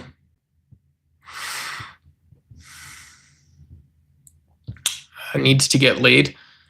Not even close to overstating. If anything, I'm understating. One city in Southern California has more representation than 17 countries in Northern California. Yeah. So, I don't know. If you want to, Dan, if you want to keep stating arguments where there's only one side to it, that's cool. I understand that. There's no way to, we keep going, but I'm supposed to keep running into this rubber wall or something. I don't know if that makes sense. You don't know what you're talking about. MAGA all the way, Mexicans for Trump. You don't know what you're talking about. MAGA all the way, Mexicans for Trump. Yeah, Roberto Hernandez, very cool argument. I don't know what I'm talking about. MAGA all the way, Mexicans for Trump. That's the same thing, right? If you're saying, I can't just say, well, dinkus, woman, drag shoes, if I'm not doing word associations like I'm in kindergarten, then I'll just put it to a trajectory. Is that what we like doing? That's fun. All the way, all the way, friends, all the way, homies. All the way for Trump. I'm in Arizona, so you can't pull that shit with me, right? MAGA all the way. All the way where? And very disrespectful, by the way, Roberto Hernandez. Like, I don't know if you are just joining the stream, but I already outlined, and like, I don't blame you, but you say something that is completely nonsense and opposed to the things that I said earlier in the stream. So I've said Trump hasn't specified any of the receipts, any of the actual mechanisms why he's being an effective president and why Texas deserves to redistrict, why Republicans aren't just saying all us, no you. And so you're saying all the way. You're saying all the way Mexicans for Trump. That doesn't make any sense.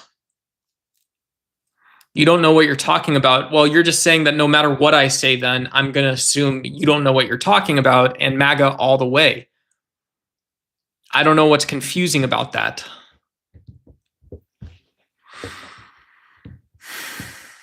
I'm in the greater Phoenix area.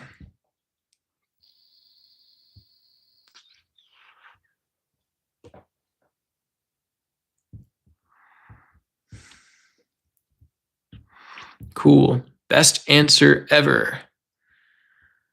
Mama Chesola. Que ondas? Some people still confuse between biology and social constructs. Social contracts, dog. You vaping THC, a man can't have a baby. All right. Cool. Sorry if I'm missing some of this stuff. Cool. Yeah, Mama, if you want to subscribe, I'd love to have you back. I'm going to put you in, I'm just going to put you out for 30 minutes. If you want to like the video and come back at some point in time, that's cool. But yeah, I think in the context of the Epstein files, everyone's heard the P word before. You know, my interpretation, I just don't think that we can, yeah. All those messages are getting blocked by the auto moderator anyways. Lstream, yeah, what's up? JMVAL81, yeah. Are we done with redistricting? What's my favorite death metal band? Death metal, I don't know. I did love All That Remains back in the day. You guys know Tim Pool's show. So Phil on that show is the lead singer of that band. I love them. Not really death metal, but I liked Atreyu a bunch. I was pretty boring. I was pretty mainstream. I liked Atreyu. I liked Story of the Year was a little more emo. I liked Story of the Year a lot. What else? What else?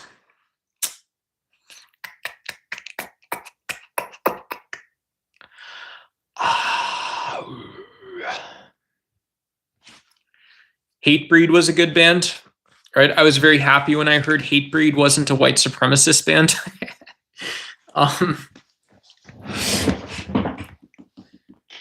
Slipknot's good too, right? Slipknot's not a bad band. Duality is one of the best songs ever written, I think, in that sort of harder genre. But yeah, if you're looking for hardcore stuff, I like I Am Death. I Am Death is a cool one. Who sings that song? I am death.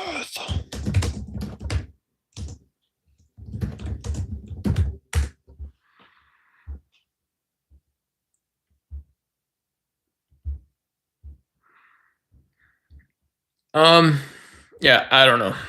You guys are losing me. Let's check on the poll. We got 88 votes. So 50% says yes, Texas is redistricting for political reasons. Cool. So y'all agree. 50% of people agree that Texas is redistricting because Donald Trump is asking them to bring 5 votes back in. And that is based in reality, right? That is based for some reason. And so those politicians can explain why now. You know, if you're doing sales, it's why you and why you now. That's how you close a deal. That's how you start a conversation. You say, hey, I'm calling you because I saw that your business has hired 5 new people. And why I'm calling right now is because we help people doing lots of hiring, save time on onboarding paperwork. Very fast. It's a problem solved, takes an hour to set up, and it changes for 4 hours, yeah, of your time. So I'm calling because CFOs are talking about strategies to optimize software purchasing through the end of the year. And we want companies to have that capability and know what's out there. So why you now? And so, yeah, both Republicans and Democrats should be able to specify their own reasons. If you're an independent or you're not sure or you have an open mind, specify why we're talking about redistricting right now and be specific. Talk to me, baby. 34% of you just don't care. Also the correct answer. Yesterday, I ate a vegan pizza. I ate a Daya pizza. That was pretty good. 16% says no way. No way. Yeah.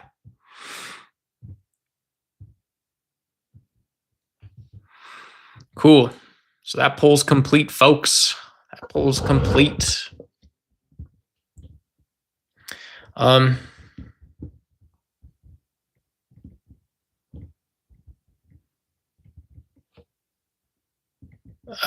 Give me 1 sec, guys. I'm gonna take a quick poll break. Not going anywhere, but bop, bop, bop.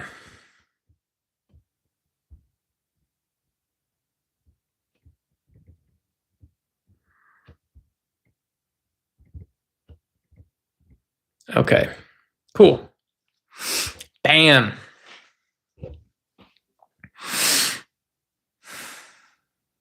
Tariffs rock. We got pro tariffs, folks.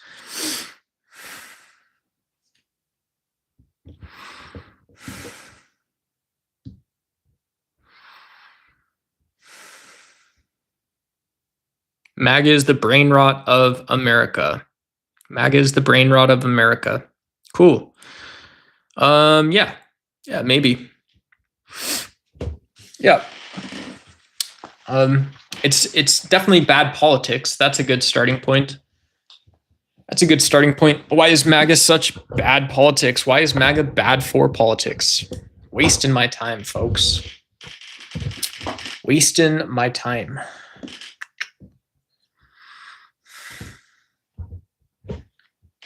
When did the Unabomber get out? Yeah, last week. Last week, my friend. Ow. All right.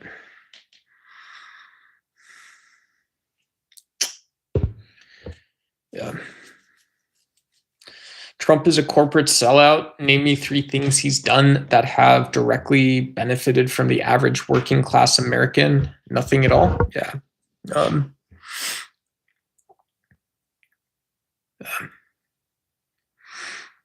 Yeah, Trump wasn't even representative of the investor class, which is interesting because that's what Trump's always billed himself as, is a very successful business person, someone who does things, someone that can spot a great investment.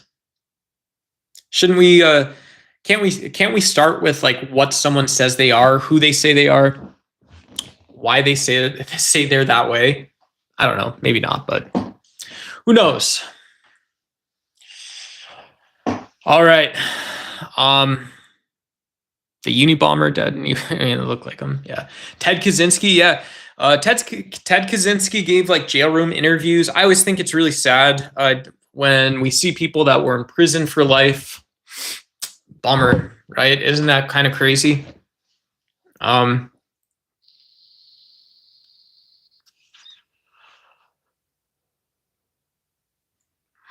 The Unabomber was afraid of tech, then I bet his mind is blown now. No.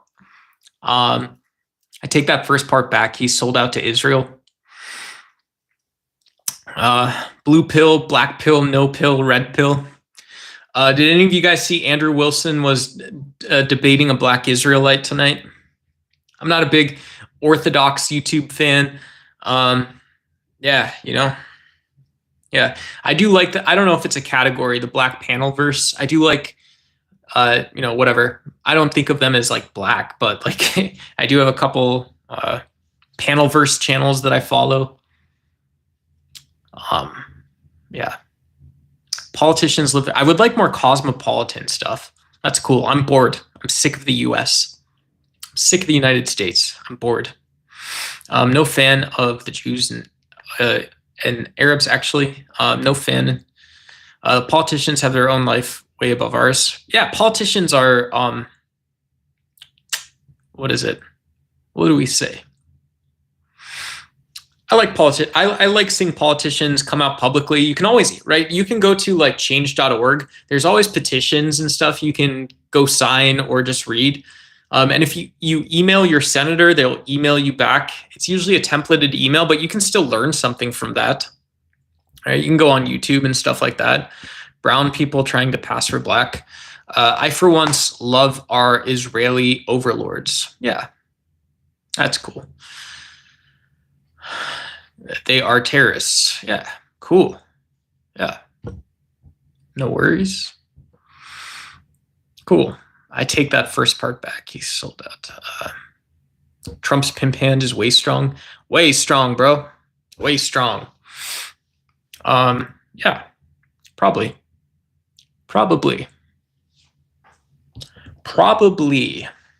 Whoa.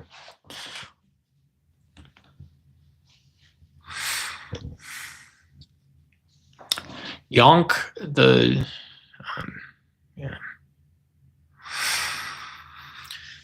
yeah, I think the IDF has been a little bit far away from, the IDF has been a little too ununderstandable for people.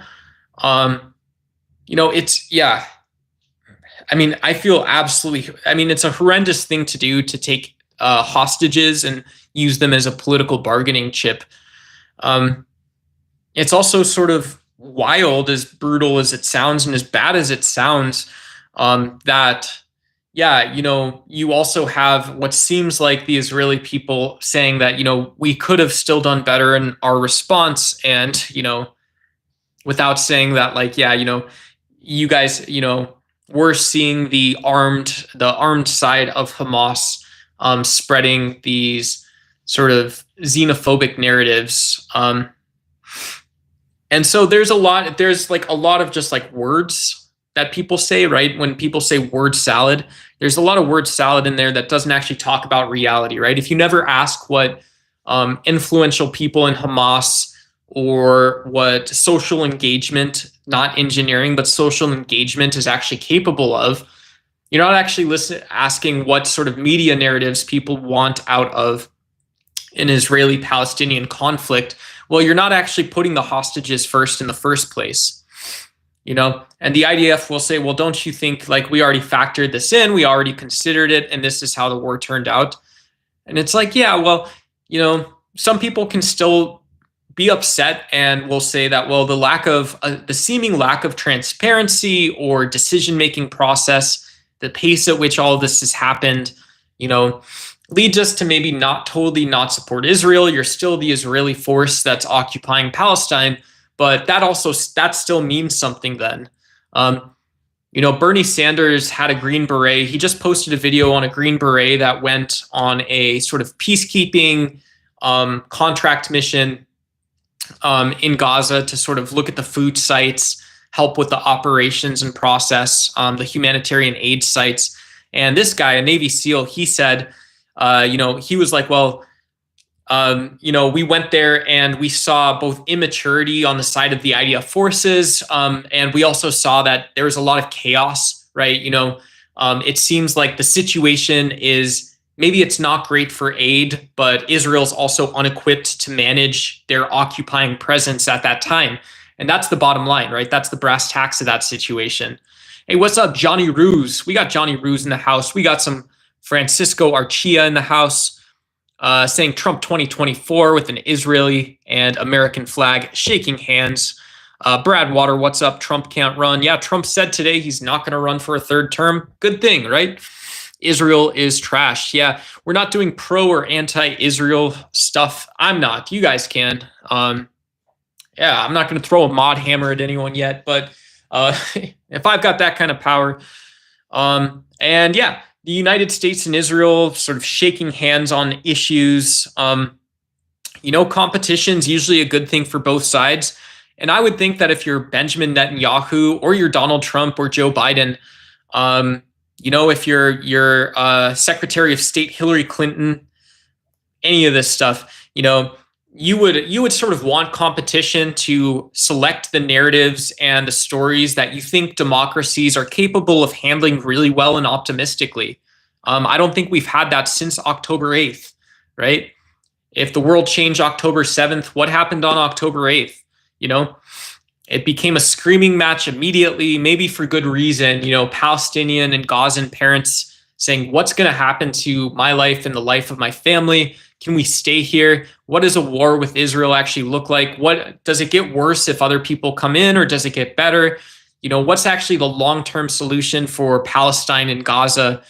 And so I think it's sad that even when you have hostage situations and people being dehumanized, when you have xenophobic rhetoric, and you also have a history of nationalization and militarization of Israel's presence in the region, right? Overly politicized, under securitized.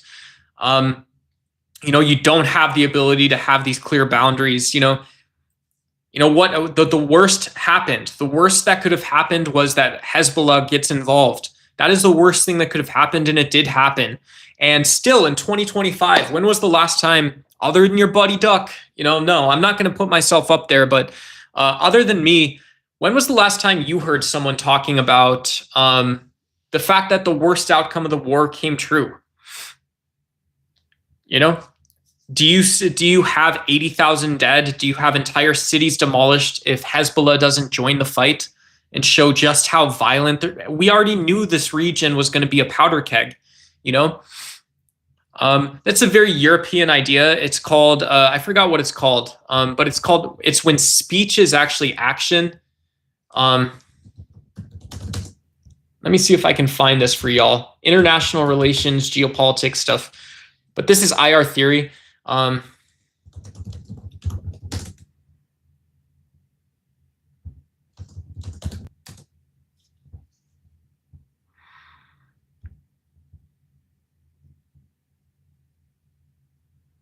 I'm not looking for John Searle. I'll find it some other time. Maybe somebody here knows, but yeah, someone could have said that, you know, just the fact that we have Iran, just the fact that we have, you know, Lebanon posturing for a conflict, we can act as if this is what reality is like. And we can act like this is what reality is like when Israel has, you know, the full force of their military in the United States. Really smart IR theorists. This is what's wrong with this theory.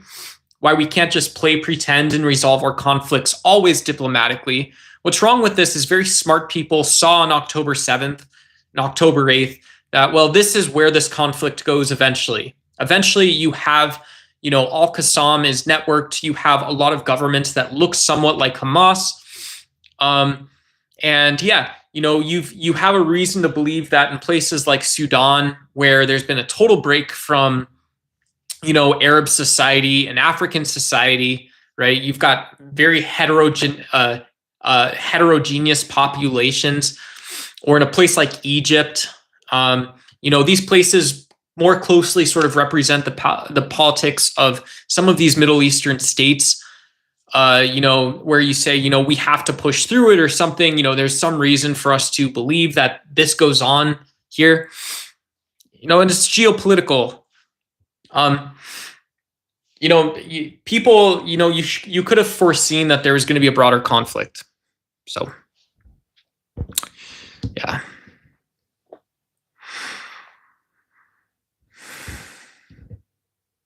Hey, thanks, Tyrone. Yeah, hopefully to see you again. Yeah, Regal Pinguino says that, do you think Jordan's father was killed doing gambling? At Michael Jordan? I don't know about all that. That takes a pretty serious man like that. Hey, thanks, Toshi. Appreciate you.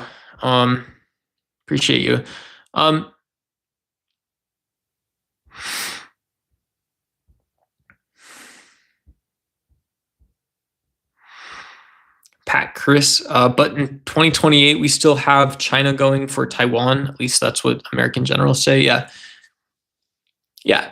Compute is still going to be a big thing. Both consumer as well as commercial grade processors is going to be a big issue into the future. Maybe it's healthy to have that as an issue, but it's also kind of silly to some extent. You know, people go with what they got, I guess, and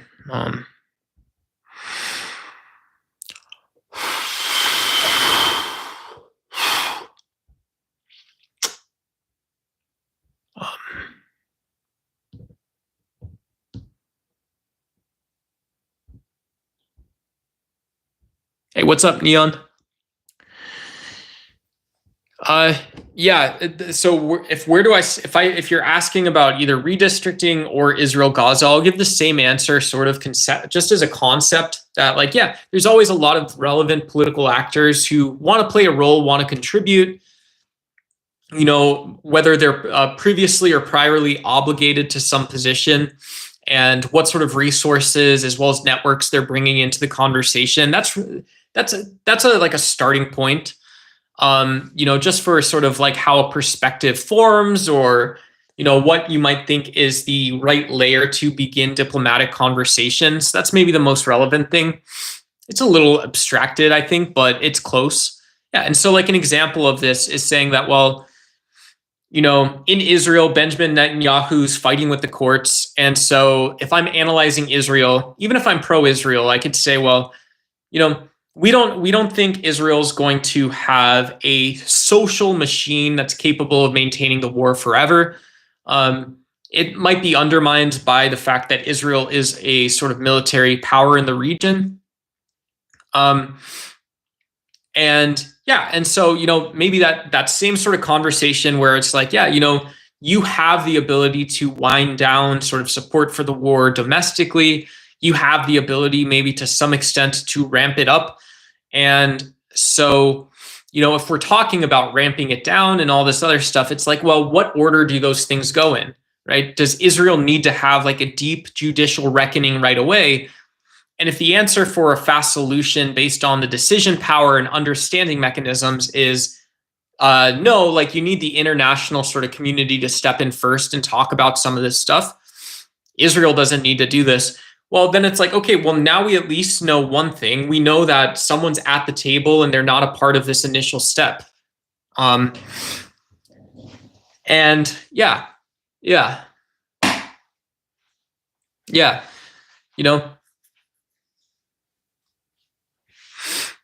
Always hard, right? When you can't actually talk to somebody, or when, right, this is my womanly side, I think.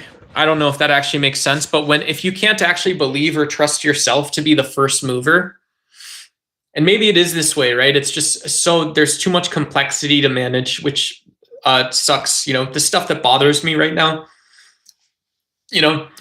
is I don't want the United States or Israel to say that, like, yeah, the stuff that bothers me right now is going to stop me from coming to a diplomatic negotiation. No, it's not. It's not going to stop me a little bit. It might stop me right now, like for a second, that like, oh, Hamas shouldn't have been elected in the first place, right? The story was never told. Instead of, Palestine said, second Holocaust, and Palestine didn't say, oh, we had a civil war, a violent civil war in 2006, right? You got that story and not the other story, and so you're stacking bad stuff on top of itself. But it's like, yeah, you have to be able to manage that sort of complexity. I don't know if that makes any sense, but like, who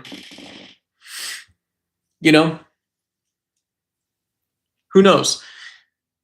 It's crazy. You take a different story, and this is like sorry for sounding crazy, but yeah, in Lebanon, I worked with two different Lebanese people, two or three different Lebanese people in my career.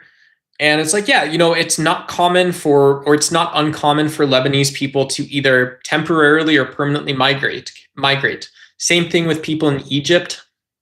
In Egypt, it's not uncommon for people to go work abroad, either temporarily, remotely, or in person. Hear about it all the time. Everybody knows someone that does it.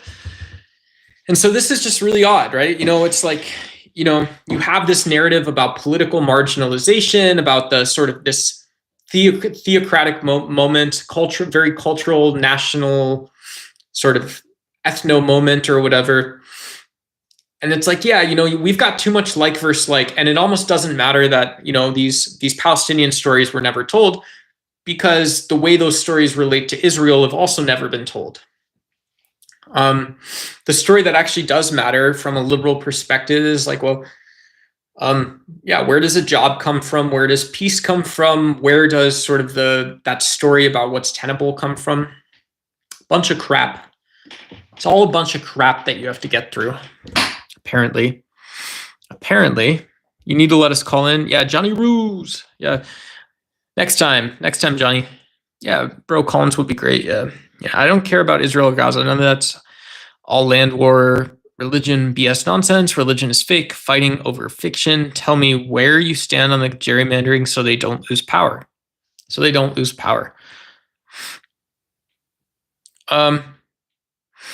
Yeah, where I stand on the gerrymandering is, I think MAGA voters need to enumerate people that are supporting the Republican Party using the process of redistricting to gain more votes. Still have to show receipts. I don't really want to rehash all that. I know the stream is titled that, but I've gone over my best argument a couple times. Yeah, Democrats don't need to win that often, and so they're losing support. I'm really sad. The reason I'm really sad about it is because, so the reason I'm mostly sad about it is because Democrats don't need to win that often, but you also can't tolerate, if you're a Democrat or progressive voter, you can't ever really tolerate, being totally pushed out of the political circle like that. So, yeah. And so, yeah, who knows? Maybe there's, not, what's his name? You guys know the big bald guy? I think he's from Pittsburgh. Tall dude. He's been going kind of crazy. John Fetterman. Yeah.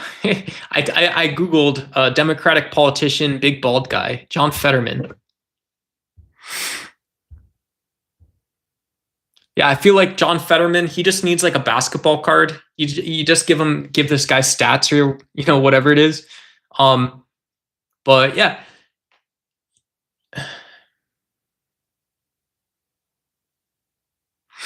Like you guys could have people like John Fetterman, me, Democrats like this saying, well, yeah, the Democratic Party is really big and really influential, really powerful. Yeah, you guys know he is. You guys know who he is. And so, you can say something like, yeah, Democrats are huge. There's a lot of people who maybe if they're not pro-union, they're still pro-workers. There's people that don't extend their politics outside of sort of, blue collar, middle America issues. And Democrats are usually fine for that kind of stuff. You never actually really have to worry that much about overtaxation. Most people already deal with it. And yeah, somebody else needs it. Somebody else is getting out of it. Yeah, he woke up. That's funny. Yankee American, Trump imposed 50% tax on India. India will divert its products to another country and re-export to the U.S. That time, what Trump will do. Yeah, cool. Yeah, I'm very anti-tariff. I have reasons to not believe in tariffs, and so I don't believe in tariffs. And that's it. Yeah. So, focusing our attention on, I think, productive issues. India is obviously a regional and global superpower, right? They're a nuclear triad. That's crazy to me. And so, I don't see a reason why the United States and India, it's very sad that liberalism doesn't connect us a little more closely. But the fact that it doesn't connect us more closely also means that, we can be sort of the best of enemies at times, and that's cool. That's fine. Yeah. Yeah. That's cool. Yeah. So, there's always a ton to learn and stuff too, It's, yeah. I don't know.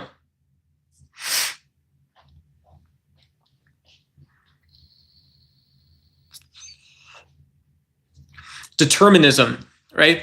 Deterministic thinking, even if it's a small issue, deterministic thinking is anti-diplomatic. Hey, what's up, Devin McCreary? Good to see you again.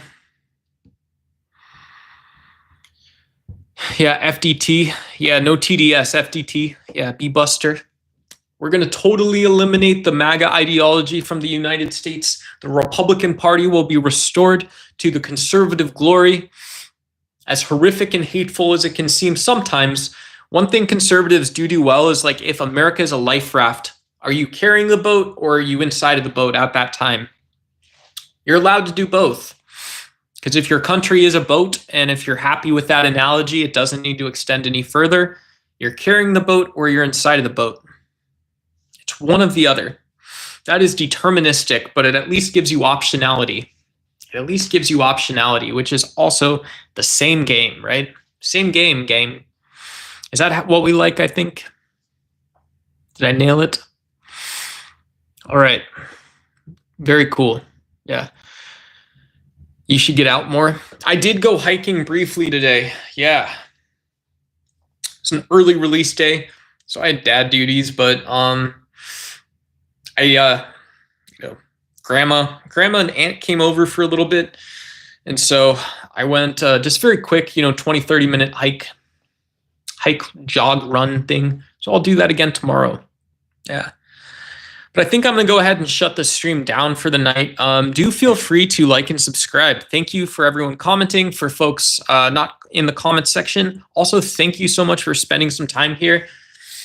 Yeah, casual stream. I hope it wasn't over or under researched. It was whatever, enjoyable, somewhat educational, somewhat cool to hear other people's opinions. Hopefully you guys understood some of the comments a little more than I did. Not a knock on any of the comments, a knock on my own critical thinking and comprehension and stuff like that.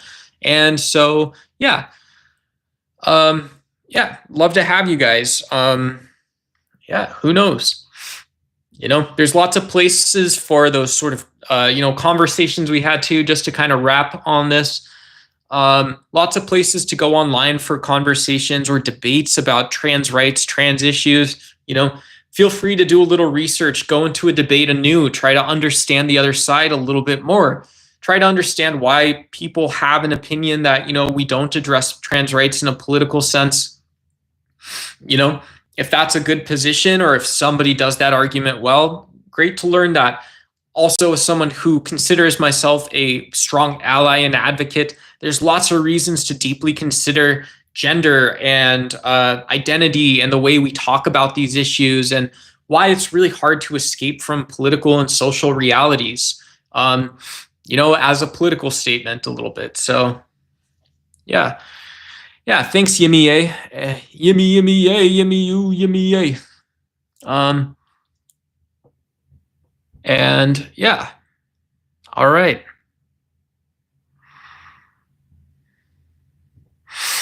Cool. Thank you. Appreciate y'all. We're closing shop. We'll see you later. Oh yeah, and I do have a new video on conservatism and liberalism a little bit, talking about US politics. Not that new, but if anyone wants to support the channel, feel free to check that out. It's on my channel, or go do something completely different, folks. Let's go, baby. Have a good night.